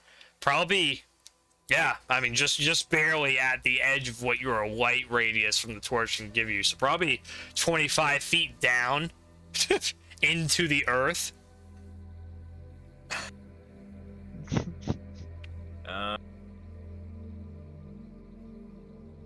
Yeah, I guess I'll ask Ulzgud if he wants to come down there with me. I don't know. Looks dangerous. There might be something you can fight down there. Well, that's true. But I don't know. Hesitant to go anywhere where I can't get out easy. You're gonna need a rope or something to get down there. I do have my hemp rope. Oh. Not sure how long it is. I reckon it is 30 feet or so. Okay, well, I guess I could do. I'll tie it to the table, and I'll start making my way down and tell Ulzgud he can follow me if he wants to. Okay. Ulzgud and Syphax assist you in tying around the main beam of this table your hempen rope, and it is fastened rather securely, and you are ready to do some spelunking if you desire to do so. Indeed. I want to go down there with my torch. Okay. Very good. Very good. I'll have you make a athletics check flat. Okay. Just to help you shimmy, see how you do shimmying your way down with torch in hand. Very well. You are able to make it down into this dark interior with, little issue, I would say. And you find yourself now touching upon the floor, and with the light source down there with you, you're in like an underground ravine of some kind that seems to be quite sizable.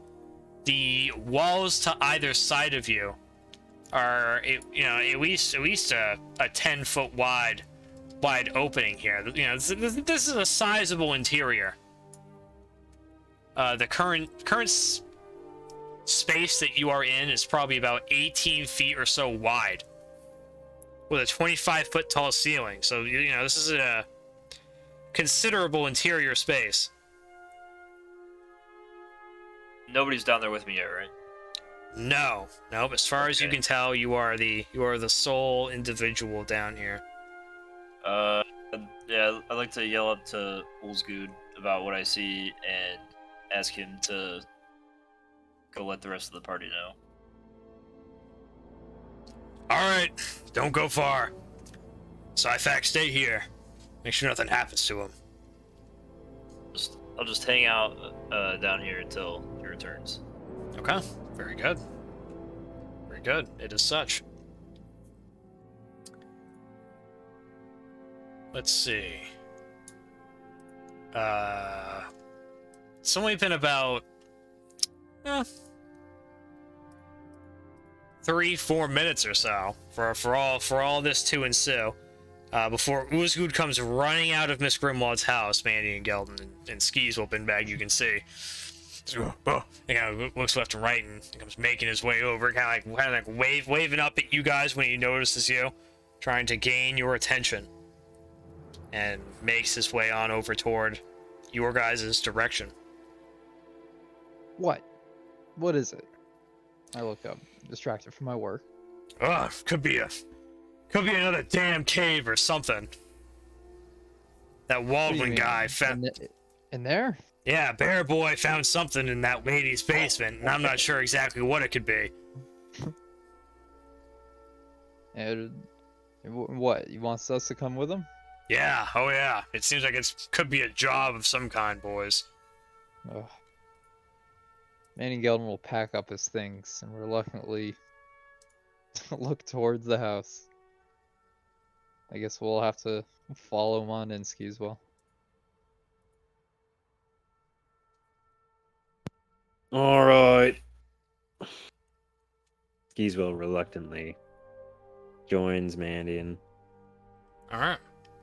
Skeezewell, you take note as you are, kind of packing up from your crafting session.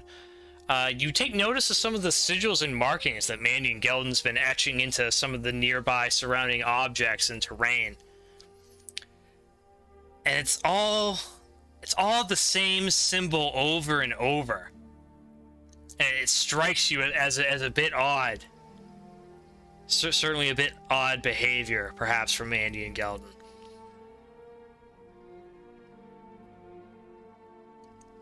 And the symbol does not seem familiar to you. Skeezewell's a bro. He just shrugs it off. Okay, very good. You think nothing of it, and push past with Master Gelden. And now Ulzgud Bone-Breaker and you gentlemen start making your way over toward Miss Grimwald's house before you can hear the shattering of glass behind you from over yonder at a home across the road, across the fork in the road and over yonder from a nearby home, a window shatters, and a figure is tossed out of the window. What the fuck? And they are rolled across the dirt ground. Bits of glass glittering off what is now the fading sun behind these gray clouds that are making their presence ever more known. Can I? Is this one you said? Oh. Yes, yep, that is the one. That is the one. Okay. You reckon Go ahead. it's a good 120 feet or so away from you, but you definitely notice it. Is that figure moving? They are definitely groveling in the ground. Okay. I will for now consider it a just a domestic argument situation. But keep it in mind, and I'll keep going back up to the log lady's house. Okay. Think nothing of it and go to turn, and then just as you're doing so, you can hear the yeah, that's right. And then you're like, oh shit. You turn back around and look over. And from out of the house, the large, imposing figure of Logan has exited through the front doorway, brandishing his woodcutter's axe, and is making strides toward the figure who is in the street, who just been launched from the window. Shit. God damn it, Logan. It definitely gets Ulzgud Bone-Breaker's attention. I will look to Skeezewell and say, Waldwin can wait. I'm sure he's having a good time with that witch. And I'll just turn around and start jogging my way towards Logan. Okay, Ulzgud See why he's Bone-Breaker. about to execute this fucking man. Ulzgud Bone-Breaker is already starting to close the distance. Is already making his way over in that direction. As Logan is making strides with intent, and it looks like he is getting ready with that axe. So what it looks like he's about to rev up a nasty swing. Master Binbag, what are you up to?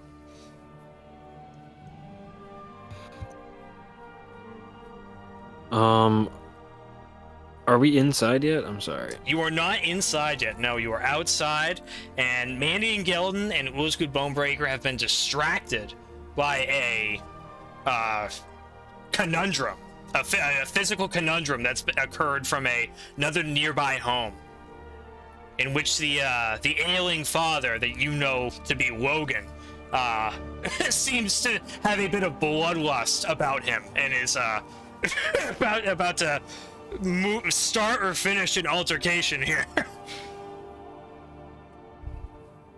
And it's up to you what you, Skeezewell Binbag, desire to do. You're kind of at a crossroads here. Skeezewell's going to keep going towards the house. Ooh, okay, all right. You are. It's not a few more moments before you are on the porch of the log lady's cottage-style home, and you are in the first floor interior of her house alone. There are no other figures. You can see a trapdoor over in the corner with a bit of light radiating up from seemingly a basement level. But as far as people, that are in here with you right now in this room, there's no one.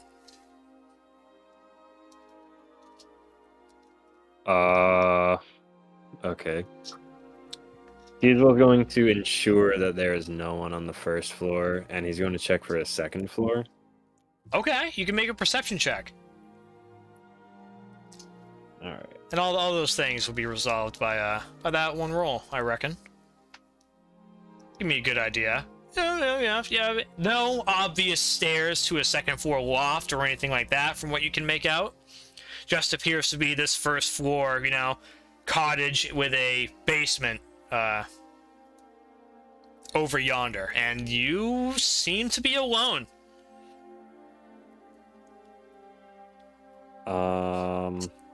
Steagle's gonna check down the hole. You kind of like poke your head down, and you can see the blue Dunmer woman and Syphax, who's kind of like leaning over like this, like pitch black dark hole that like is leaning down, presumably into the earth, with a bit of light radiating up from it. Okay. Skeezewell's not going to go down the hole. Okay. He's going to sneakily try and gather gold from the first floor. Ooh, okay. Okay. I'll have you make a... Probably a combination of rolls here for this one, because, you know, you want to go about this quietly. So I guess stealth. We'll have you make a stealth roll, you know, for first things first. This, oof, you... As you take a knee to like bend down and look to see who's down, like in the basement, the log lady notices you out of the corner of her eye and kind of like looks over and meets her attention with yours fully, and you have been noticed, at least. Fair enough. Skeezewell, not caught in the act, but foiled in his plans, is going to call down. Need any help down there?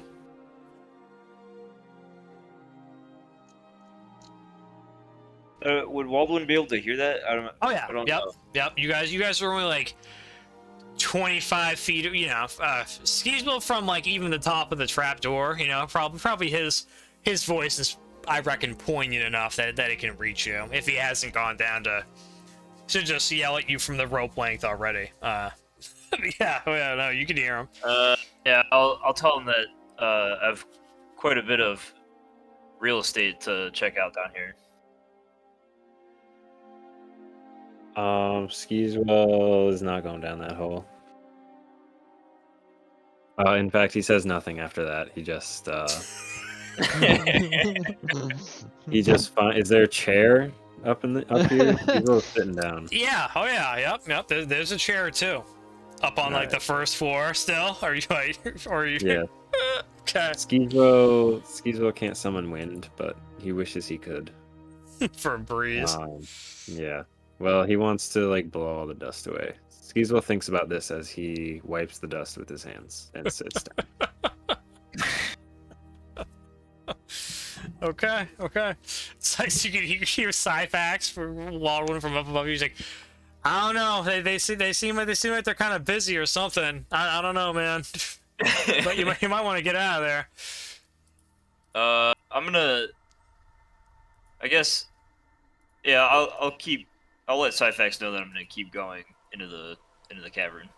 All right. Well, you be careful. I'll be here. I guess. Ready to hoist you up.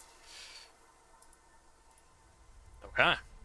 And with Waldwin investigating the subterranean area of Miss Grimwald's home, and Mandion, Gelden, and Ulzgud Bone-Breaker tending to a social knip-knop situation that may very well boil out of control at any moment if they do not get involved, and Master Binbag lounging, we will take our break here, gentlemen. Yeah. Sounds good to me. Where we last left from our break, Waldwin had just entered into a dank, dark interior lit only by his torchlight, and is seemingly a good deal larger than he initially thought. Waldwin, we find you down here now in the base of this rather large, imposing ravine. What do you desire to do? There's a clear route forward, and you're pretty much at an end, you know, of this, where your rope is dangling not very far from you at this time. You can see, thanks to your torch, you know, about 35 feet ahead of you before it starts turning into darkness. You can see immediately down in this dark area with the brown stone walls and the kind of like blue stone-ish, but you know, just like regular earthish dense earth beneath your feet that in front of you, it looks like the hallway splits into 2 different paths. Looks like there's a small divider that is in the middle of your path, and in one area of this hallway goes left, and one area of this hallway goes right. It looks to you. Man. Let me look real quick. No problem. No problem.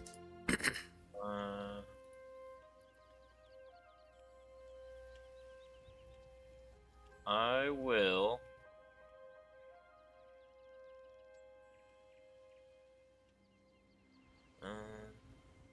What are you thinking, my friend? I will drop one of my smooth stones down like right where it splits, and I will go to the right. Oh, okay. Simply marking where you've been. Yeah. I understand. Okay, very good. You place a smooth stone and head down the right corridor.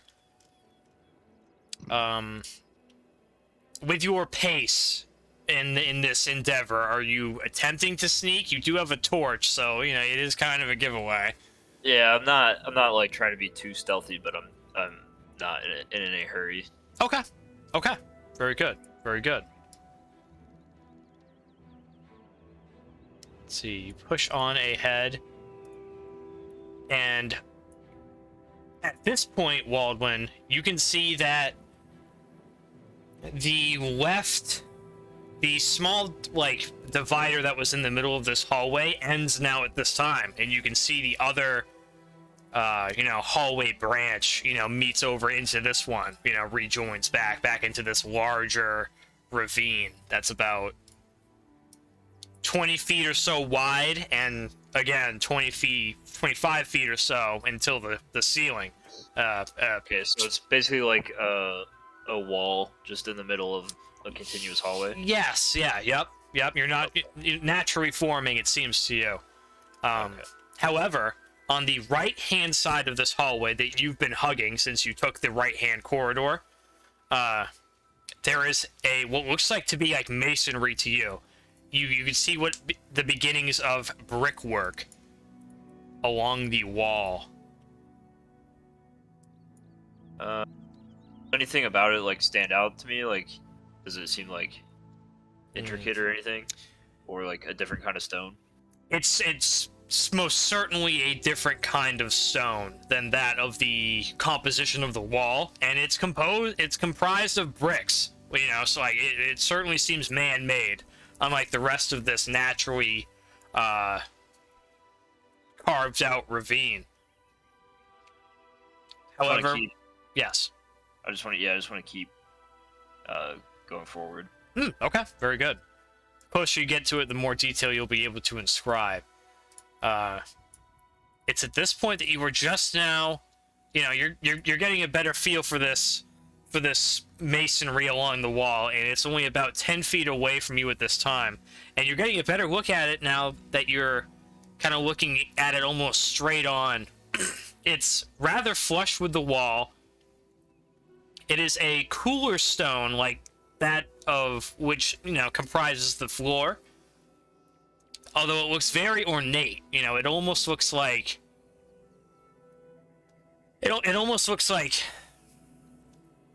a higher quality material, than that of the surrounding area. And in the center of this large wall, it's about 10 feet or so square, quite sizable, is the facade of a man's face, like carved into the stonework. Interesting. And it's rather large and again rather ornate and detailed. Depicts a bearded man, his portrait of his face in a sculpture pretty much, along this wall, and all of the large beard is all of these different swirls and curls that are all comprised of all made of beautifully carved stone, and shows a rather stoic face, eyes shut, large eyebrows, and flowing hair that curls down either side of the head. Again, all curved, all carved in the nice stonework, rather Mount Rushmore-esque. Am I familiar with like the craftsmanship? You are. How do I put this? You are not. I mean, I guess you are familiar with the craftsmanship. Yes. Yep. This is somewhat familiar to you. You suspect this to be one of the many great demon doors that dot the landscape of Atla. It is said that the great demon doors are like men or kings that were cursed and have to hold a terrible treasure, or are cursed terribly to hold great treasure, right? Right, a treasure of some kind. It's said behind them, and there's some type of riddle or challenge that must be done to enter, into the stone, whatever, wherever the treasure is hidden, right? You've never encountered one yourself. This reminds you of, the descriptions that you've heard from these fables seem to match that of this stone wall before you. And at this time, I'd like you to make a perception check as you are having this realization. 22. You are facing rightward now along the wall that you're kind of hugging, and to your left, further down the hallway ahead of you, you can hear a strange language. What languages are you familiar with? I have to double check myself. I believe I have Draconic, Druidic, and Giant. Okay, very good. So you speak this language as it is the Draconic language. It is murmured out from beyond you. This one coming! The bright light! My eyes! And that catches your attention, I'm sure. I'll yell out who's there. You say, who's there? And shine your torchlight over in the direction and look over in the direction of the voice. And you can see a smaller than a goblin, humanoid, with red scaly skin and a snout and these bright yellow eyes and a small tail that kind of curls up, and the creature turns to run from you as you have clearly spotted it. And the creature runs out of sight. So, the doorway is, the end of the hallway, right? Let me see. Pretty much, yes. Yep, to your right, you have this stone face wall. And then to your left ahead of you, kind of diagonally, about 20 feet or so, it looks like the end of this hallway banks 90 degrees to the left. And that creature just disappeared behind this banking turn. This hallway turns at a certain point. Well, I mean, at the end of the hallway, it banks to the fucking left, and this large stone face is just to the right. So you're just before, this 90-degree turn. Am I familiar with whatever kind of creature it was? Ooh, that's a hard one. That's a hard one. They are a native species, and you being a native islander, I would say there's a chance.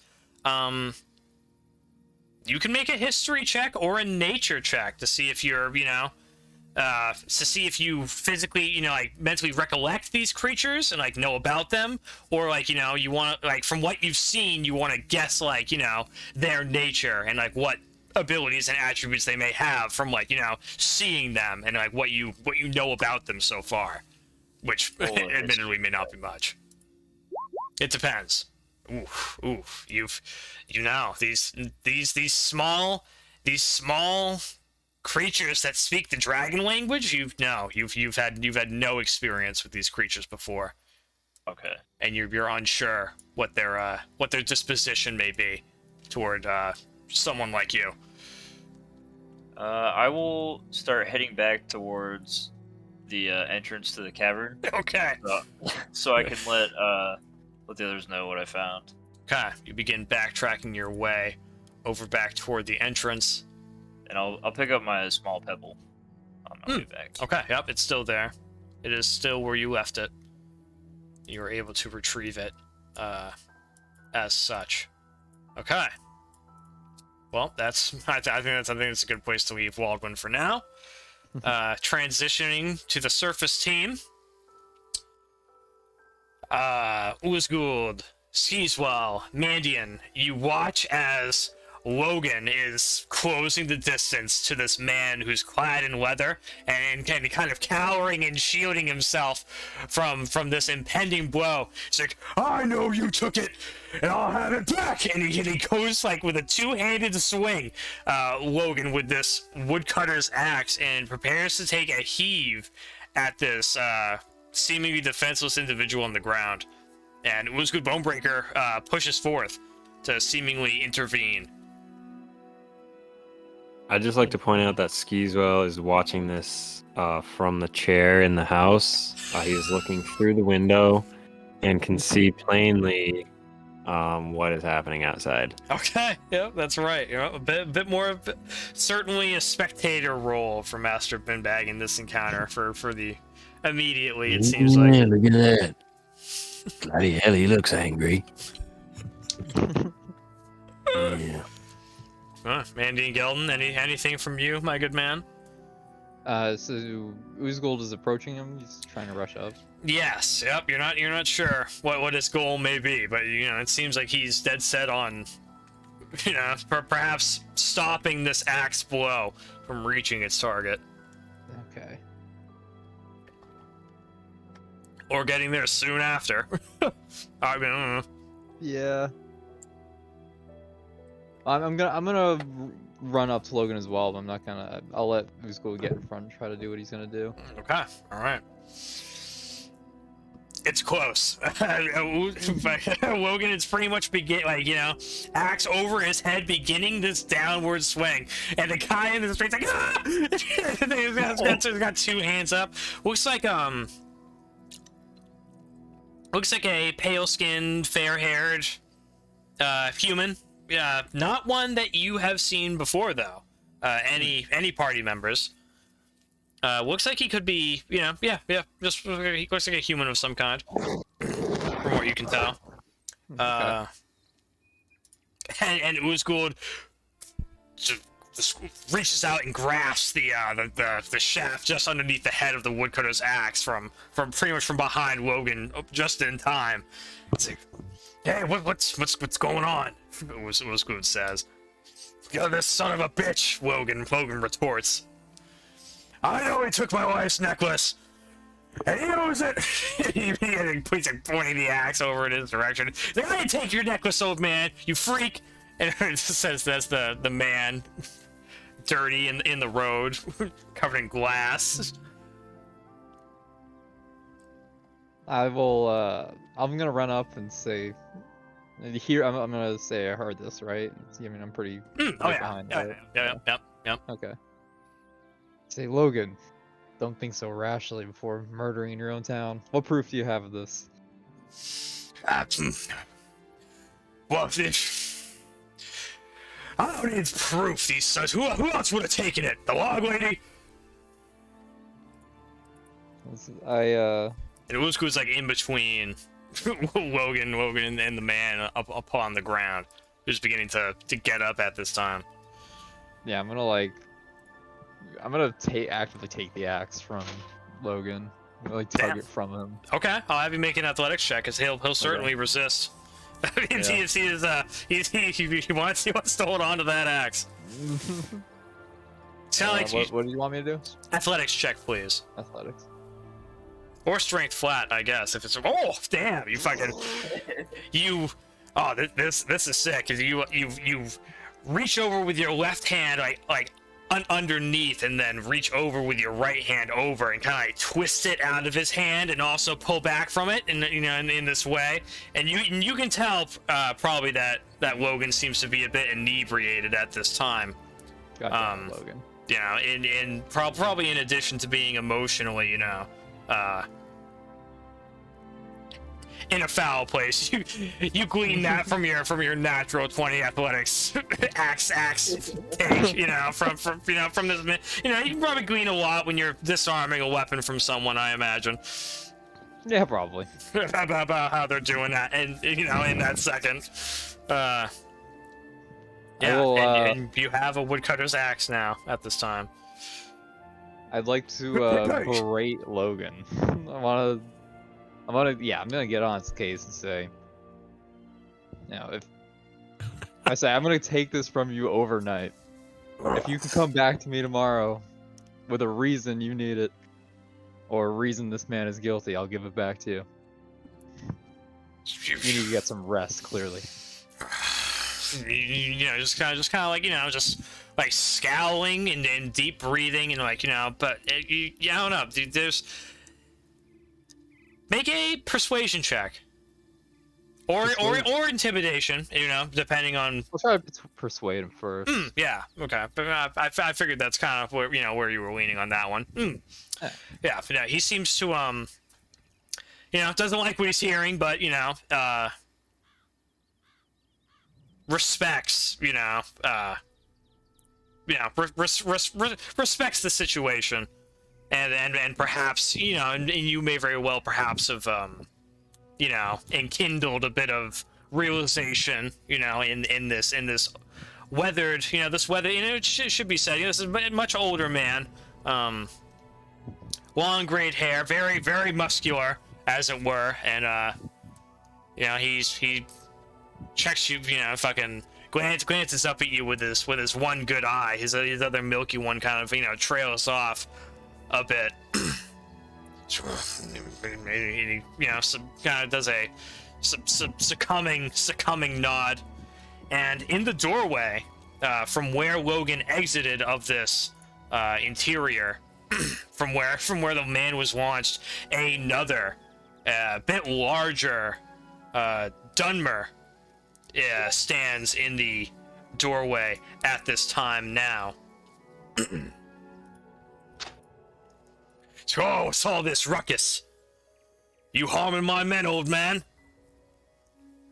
And then Logan turns around. Fucking just as the situation was about to de-escalate, and looks at this other figure. You see a dark-haired individual. Again, clad in leather armor. Seems to be a bit more commanding in the stance that he's taking, especially in the doorway at this time. Seems to have plenty of daggers strewn about his person, and a strange-looking crossbow-esque device that's hanging from his hip, almost in like a holster type way.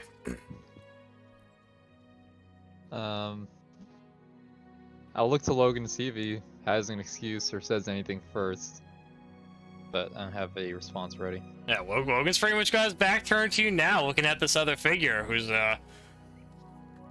standing in this doorway. He's like, oh yeah, if I should listen to that stranger, old man.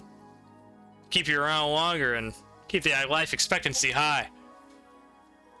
So you can mess around with any of my boys. Try to shut that mouth. Dunmer twat. I pull Logan back, and I tell the man that we were just leaving as he opened the door.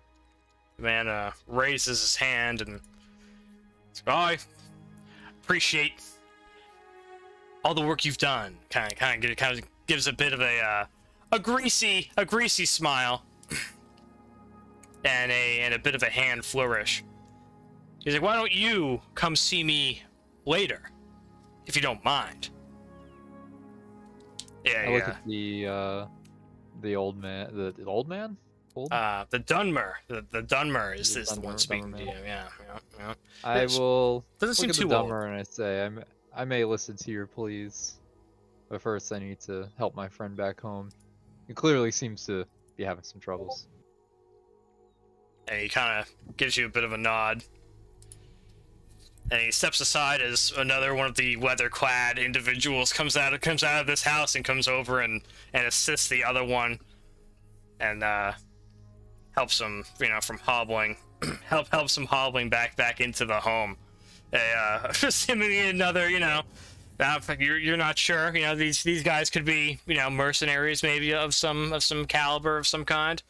They obviously, all seem to know each other and don't have matching uniforms, but, have, similar, right, equipment, it seems. Right. And then somewhat of a, uniformity between them. But they're not like, man-at-arms or like, any shit like that.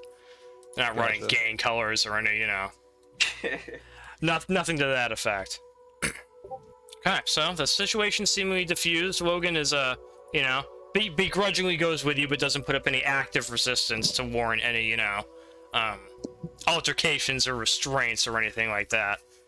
And Ulzgud's, is with you, and you and Ulzgud are with Logan now. Okay. I'm going to put away Logan's axe. Okay. And I'm going to tell him I'll be leaving this axe with Arvel overnight. You can get it back in the morning. I'll tell him to keep it till then. You need to go get some rest. I'm going to give him 2 gold coins so he can buy it back from Arvel in the morning. Damn. He Okay. needs to take a time out. Yeah, kind of nods. He's like, I didn't mean to hurt the boy. Yeah, you're just about to cleave his head clean off. I saw you. I don't know what to do with myself. Why do you think that man took your wife's necklace? I don't know who it could have been. Yeah, I mean, Arvel wouldn't do it. I know Eric's nowhere near sneaky enough to handle such a thing. I'm sure of it. What about that horde of goblins? I look towards the fucking forest that's just smoldering right now. And then Logan looks over and he's like, why is the forest burning? No! I take his gaze away from it, kind of push him away. I'm like, we took care of the problem. Don't worry, Arvel. There's certainly nothing living in there anymore. Did you find my wife's necklace? I look through my pockets and I shake my head. Do you think it was there? What else did you find? Certainly could have been there. We had to make a quick exit. There's a large raiding camp there, but we started chasing the leader off, and there was a whole bunch of beasts in there. Raptors, apparently. Didn't hear anything about that going in there. I think something about the mountain disturbances has been changing the way the creatures act. There was no raptor nest near there, I promise you that. At least back when I was treading through those grounds. Sound like they're coming from all directions. I don't know what to think. Could be the feral hogs. Attracting more predators. I look at him and I says, it wasn't for that forest fire Skeezewell set, I don't know if we would have even made it out of there. I pray it doesn't spread. Looks like a storm's coming. And Logan looks up toward the graying sky that continues with a bit more of an overcast, just as you can hear over yonder the boar over on Eric's property has like freed itself finally and is free now and is rummaging and burrowing through some of the crops and various vegetation, etc., on its way over toward the toward the burning area. Its rope harness dangling from it.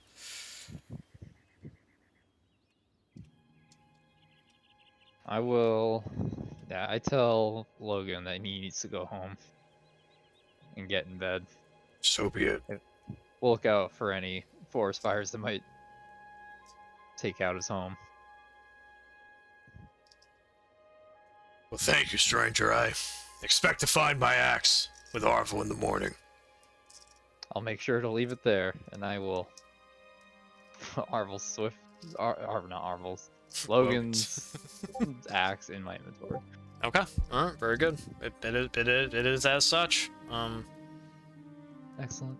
Logan departs down the road toward the direction of his home, past the log lady's house, and you are in possession of the woodcutter's axe of Hell one yeah. master, of one hunt master, Logan, Sick.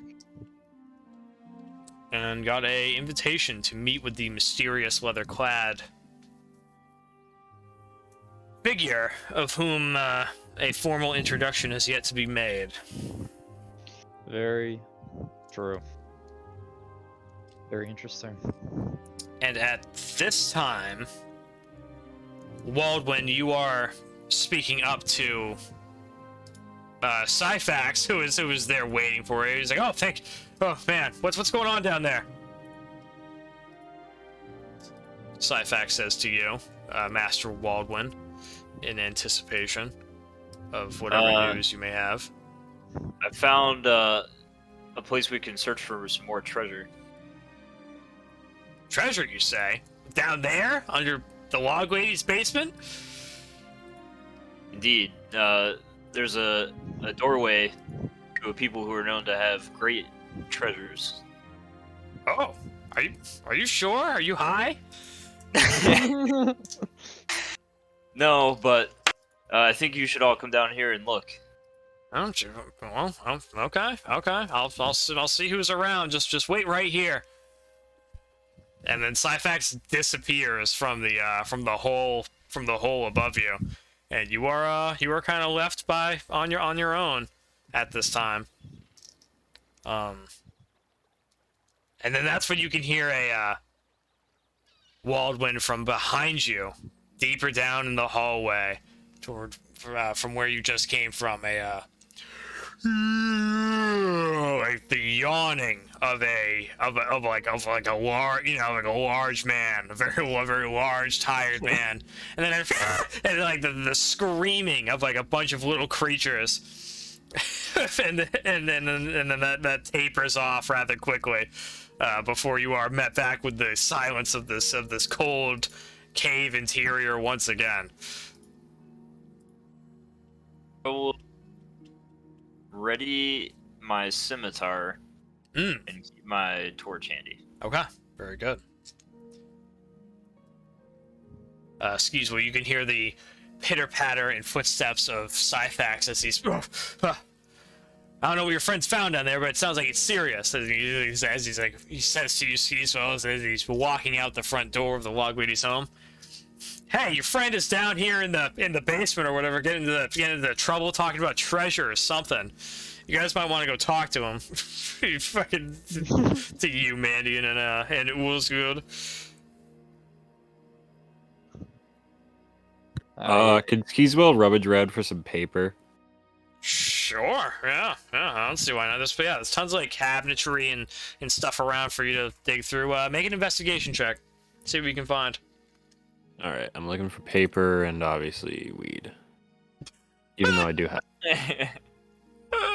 What am I doing? I'm looking at investigation. Investigation, yeah, because you're investigating. You're looking around for something in particular.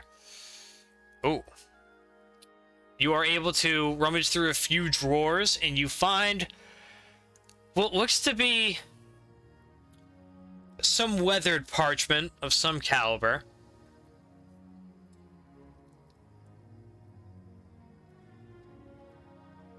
I'm not sure if I'll take it. Okay, alright. Very good, it's yours. Skeezewell's gonna roll a joint with the parchment. Okay, alright. I'll have you make a dexterity check. So See. finger dexterity. Yeah, see how agile and fine you can be in this process. Oh, hey, pretty good, pretty good. Yeah, with an 18, I would say in a minute or two, you're able to get yourself a nice smoke leaf, you know what, whatever you want to call it. Skeezewell rolls quick and fast and descends into the cellar. Ooh, okay, all right. In a minute or two, you will be down in the cellar with +1 joint. Mandion and Ulzgud, what are you guys up to? Yeah, the fuck are you guys up to? Well, Skeezewell's rolling a joint. I will be accompanying. I will like to look around the house before I descend, though. Okay, on the first floor. Yeah, on the first. I'm gonna. Yeah, kind of like on my way down there, but I'd like to take some extra time and lag behind to see if I see anything interesting to me. Any Dwemer type stuff or any sort of mechanical interesting goodies that other people might not recognize. Oh, yeah, hey, very good. You may make a investigation check to see what you can find. Ulzgud heads with Syphax, and they head down to the basement rather promptly. Mandion Gelden, with your 16 investigation check, you don't find anything too noteworthy in the domicile of Miss Grimwald. Okay. Worth a check. Yeah, nothing too curious at all. Looks rather mundane and plain, it should be said, and not even that much, not very lavish either. Okay. Pretty modest living quarters and so on and so forth.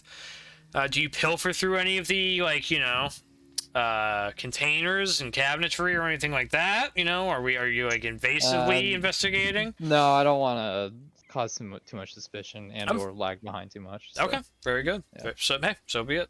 It is as such. Paying attention. From surface observations and so on, as intricately as you can tell, nothing really catches your eye.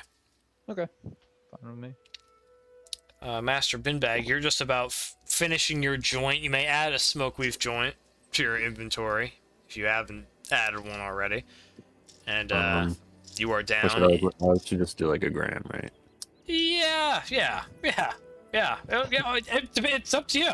It's up to you. I would say up to a gram. You could have rolled whatever your dexterity is good enough. You can roll whatever kind of gram, joint you want. That's up to you. Right.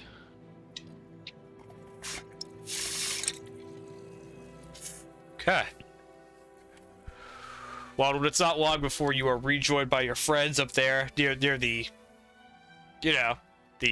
mouth of the tunnel, and they are looking down upon you. Ulzgud and Syphax, with Mandion not too far behind, and Skeezewell in tow.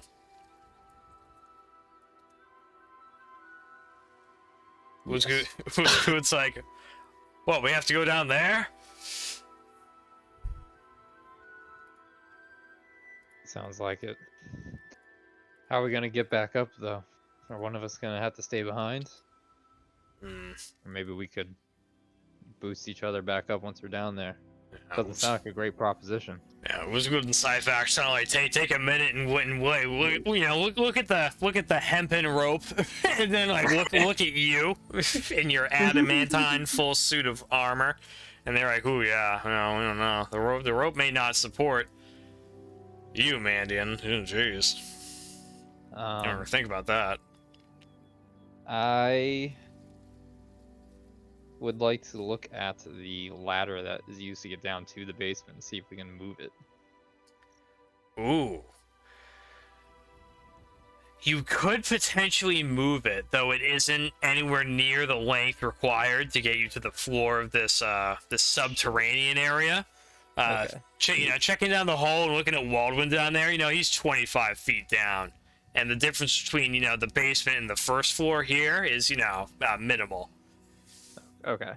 It's about the depth of, you know, like foundation floor you would expect, you know, before a basement, you know, not quite the thickest. Really only, you know, like 6, 7, 8 feet, right, you know, and then boom, there it is. Right. So it's probably only like a 5-foot ladder, I would say, probably, right, you know? Right. Okay. Well, I will ask if Syphax could stay behind and possibly watch out for us if we're not stuck down there and closed off by the witch. And if we need to take too long, we might just need to come back and check every hour or so or something like that. Syphax nods his head. Yeah, so yeah, well, I can do that, whatever you guys need. I mean, yeah, we can't be stuck down there. Do you mind if we stuck in another fucking cave this early? Yeah, well, can't wait to hear that story. Syphax says. Grimwald is kind of just sitting there petting her pet log in the corner over there in the basement. Every now and then, you know, you think, you know, she's saying something to one of you and it gets your attention, but she's just murmuring to the log. What a weirdo. And Waldwin is sitting down there, rather lonesomely in the dark. Syphax is like, yeah, you know, sure, you know, I'll do whatever, but I don't know, Mandion. This, even with me here, I don't know if this rope is gonna be enough. Well, it's better to have someone on the surface that can call for help than all of us be stuck down there forever. I hear you there. Okay, well, who's going down first? How's that for a question? I would like to volunteer myself to go first, so that more than one person can hold on to the rope as I go down. Okay, all right, very good, very good. I'll have you make an athletics check, Mandion Gelden. Roger that. And Ulzgud Bone-Breaker will be able to also make one because he'll. Athletics? Yes, please. Okay. Oof, yeah, fucking. You're you do your best to grip onto the rope, and it's pretty rough in the suit, and something about, you know, just the pressure buildup in the servos at this time. You're unable to get quite the grip that you wanted, and you slide quite rapidly down, plummeting toward Waldwin. Waldwin, I need you to fucking make a dexterity save, Waldwin, to get out of the way of Mandion Gelden, as he is coming a bit quicker than intended. Oof. It's close. It's like, and then Mandion Gelden almost kind of like, well, certainly doesn't bounce it, but, you know, almost like bounces everything else around him when he lands down there at the bottom of the pit. Oof. Master Gelden, you take a good 5 bludgeoning damage. Jesus. Reduce to 3? It's reduced to 2? Yes, yep, correct. Yep, absolutely. Yep, thanks. Oh, wait, these are my temporaries. Boom, there you go. You are really no worse for wear, but it was not your smoothest landing. Yeah, hurt my ego more than anything. You like see like the head of like Ulzgud and Syphax like and Skeezewell peer over the edge and like look down at you. And you're just like looking back up at them on your back. Oh, what's going on here? No.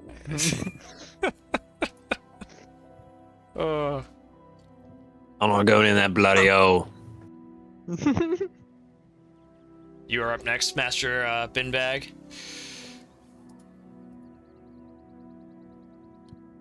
Skeezewell's not going in that bloody hole. Skeezewell wants to be like in the basement at the top of the hole. Oh, okay. Being like part of the support team that lifts people out. Okay, very good, very good. Ooh, and I'm not sure what Ulzgud would do, whether he'd probably go in the hole, I imagine, but since we're, you know, only 10 minutes out from ending the session, I think I'll leave that decision up for him to make next time. That makes sense. Immediately, Waldwin, you and Mandion down in the caverns. Is there anything that you right now, you guys are the cavern team. Are you guys up to anything, cavern team? There's a torchlit down here, right? Yes. Yep. Waldwin has it, and it is still lit. I'd like to just inform him of the creature that I saw and the noise that I heard, and begin walking back towards the ornate doorway, and tell him that I've got something to show him. Okay. Well, I'll follow, interested. Yeah. That Did we? I guess we'll find out. But we only went down the right side, or he only went down the right side path first, right? Yes. Correct. Yeah. Correct. Yep. That is correct. Cool. I'll go down there with him. Yeah, it's yep, you're immediately down in this interior, and like, only 20 feet ahead of you is that divider that splits this large cavernous hallway in two. Mandion, Gelden, this is pretty run of the mill as far as caverns, as far as you're concerned. Are you keeping your eye out for anything in particular or anything while you're down here with Master Waldwin? I'll keep an eye out for any traps or anything that doesn't seem natural, but okay, I'll have you make a perception check. Continue. Cool. I shall do it. And you guys are lock in step. It's only about 5 feet from your current position, each of you, before you get to this divider in the hallway. Once again, are we going the same way? Yeah. Okay. All right. Very good. And Gelden, you toe right behind Waldwin as he guides with the beautiful torchlight. You guys push up about another 15 feet, and Waldwin, that's when you can make out two of these small creatures. They're here! Ah! And they let loose some projectiles in your direction. Shit. Two projectiles come sailing towards you, Waldwin. A 12 does not hit you, though it is close. It kind of snakes in between your legs and skips along the ground. And another one ricochets off the cavern wall to your side. And you can see two of these small creatures before you. They're about 30 feet or so away. And they duck away back around the bend at the end of the hallway after firing these shots at you, and then retreat out of sight. I'd like to ask Mandion if he's familiar with those creatures. I mean, could try to do a history check or something. I don't know. I'll let you do a history check. Let me history it up. Damn. No, isn't that what fucking Waldwin got? Like a 5? Yeah. Yeah. He was a 6 also. Yeah. No, rough. These creatures, scaled, about on average a foot smaller than goblins. You haven't seen these. You haven't seen these kind of creatures. Damn. They seem Okay. They seem of an equal stature to the smaller goblins that you first encountered over in the mountain of Gilgamesh. But even tinier, it seems to you. They spoke the common tongue. They did not. Okay. Waldwin was able to understand them because he speaks their language. To you, Mandion Gelden, they would have sounded like. Damn. Okay. Yeah, I don't understand that. No. Actually, what language do you speak? All of those. I don't know. Maybe double check. Speaking of which, because wouldn't I it be? speak. Oh yeah, no, you don't.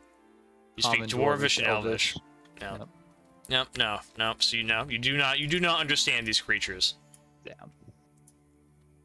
And they take a shot and retreat from back around the end of this corridor. And Waldwin, you are unscathed, though perhaps a little shaken from taking that fire. And the stone wall is 20 feet up ahead, and it's like on the right hand wall. Yeah, I'd like to say watch out for those creatures and continue towards the ornate door. That's what I'm really interested in. Okay. You walk another 10 feet ahead. Mandion Gelden, are you going with him? I will certainly follow. Okay. and you guys come across the ornate, stone-faced wall that now, Waldwin, you pushed up a bit closer, and you're probably the closest you've ever been. You're probably just about, you're almost, pretty much within weapons reach of it, just about. And it comes to life. The stone face in the wall before you, like, yawns, and like as it does so, its figure protrudes from the wall, making this kind of 3D face before you. And the eyes open up and show these flat, smooth stone, pupilless eyes that look just straight ahead. And then there's now this stone face that is like breathing and animated and looking dead ahead. And you can hear from the left down the hallway the creatures and like and like the sound of them like scampering and like racing that gets more distant.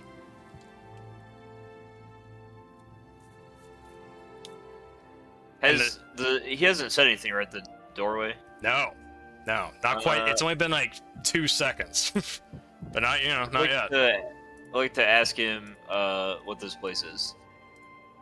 You're like, what is this place? And the stone face looks straight ahead. The very, quite large, easy enough, like almost like he could reach out and eat you potentially, right? That's the dimensions of this stone face, and it just looks dead ahead, kind of, idling, with small shifts, in its face, as if a breathing creature would do, right? And then all of a sudden its voice booms. Oh, what I wouldn't give for a contest of strength. A contest of strength before me between worthy allies would surely unlock the secrets of my old heart. And the stone face, becomes silent. You guys are, whoa. I didn't understand it, right? You do understand it. Yes, yep. Okay. Yes, this is it is pretty much identical to the demon door that you encountered with Master Binbag in the Tomb of Gilgamesh, in which you retrieved your armor. And you had to feed it all those goblin bodies. Yes. Because it was screaming for meat, and eventually it opened up. This seems to be an identical situation here. Okay. Except, indeed, as you suspected, it is asking for a different, riddle or challenge. But yes, it is in the common tongue, and it is, exactly as, very, very familiar. Well, somewhat familiar with this idea. I will ask the door confidently. What type of challenge of strength would please your heart the most? And the figure does not respond.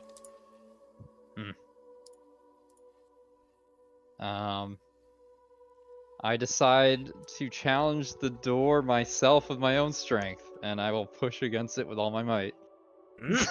Okay, very good. You may make a athletics check. Waldwin, you watch as Mandion Gelden seemingly takes on the challenge and just begins pushing into the stone face. But Mandion Gelden, there's almost like there's something preventing you from even making like clean contact with it. And it seems to be keeping you at bay, almost, abnormally so. It's not just like, you're pushing against a stone wall and it's just not working. It's like there's something about, perhaps there's some magical, membrane that is keeping this stone statue, completely unaffected from your abilities. Huh. I step back from the door. And I tell Waldwin, it may be worth clearing out the rest of this this area. See if there's not a secret or a clue we can find first. Waldwin agrees, and yeah, I guess I'll start heading towards where the creatures ran off. Okay. Yeah, so does this right side hallway keep going, or is it dead end at the door? This hallway banks to the left. You got at the end of it. The stone face is at the right end of this hallway. You know, as it ends, you know, it continues banking hardcore to the left.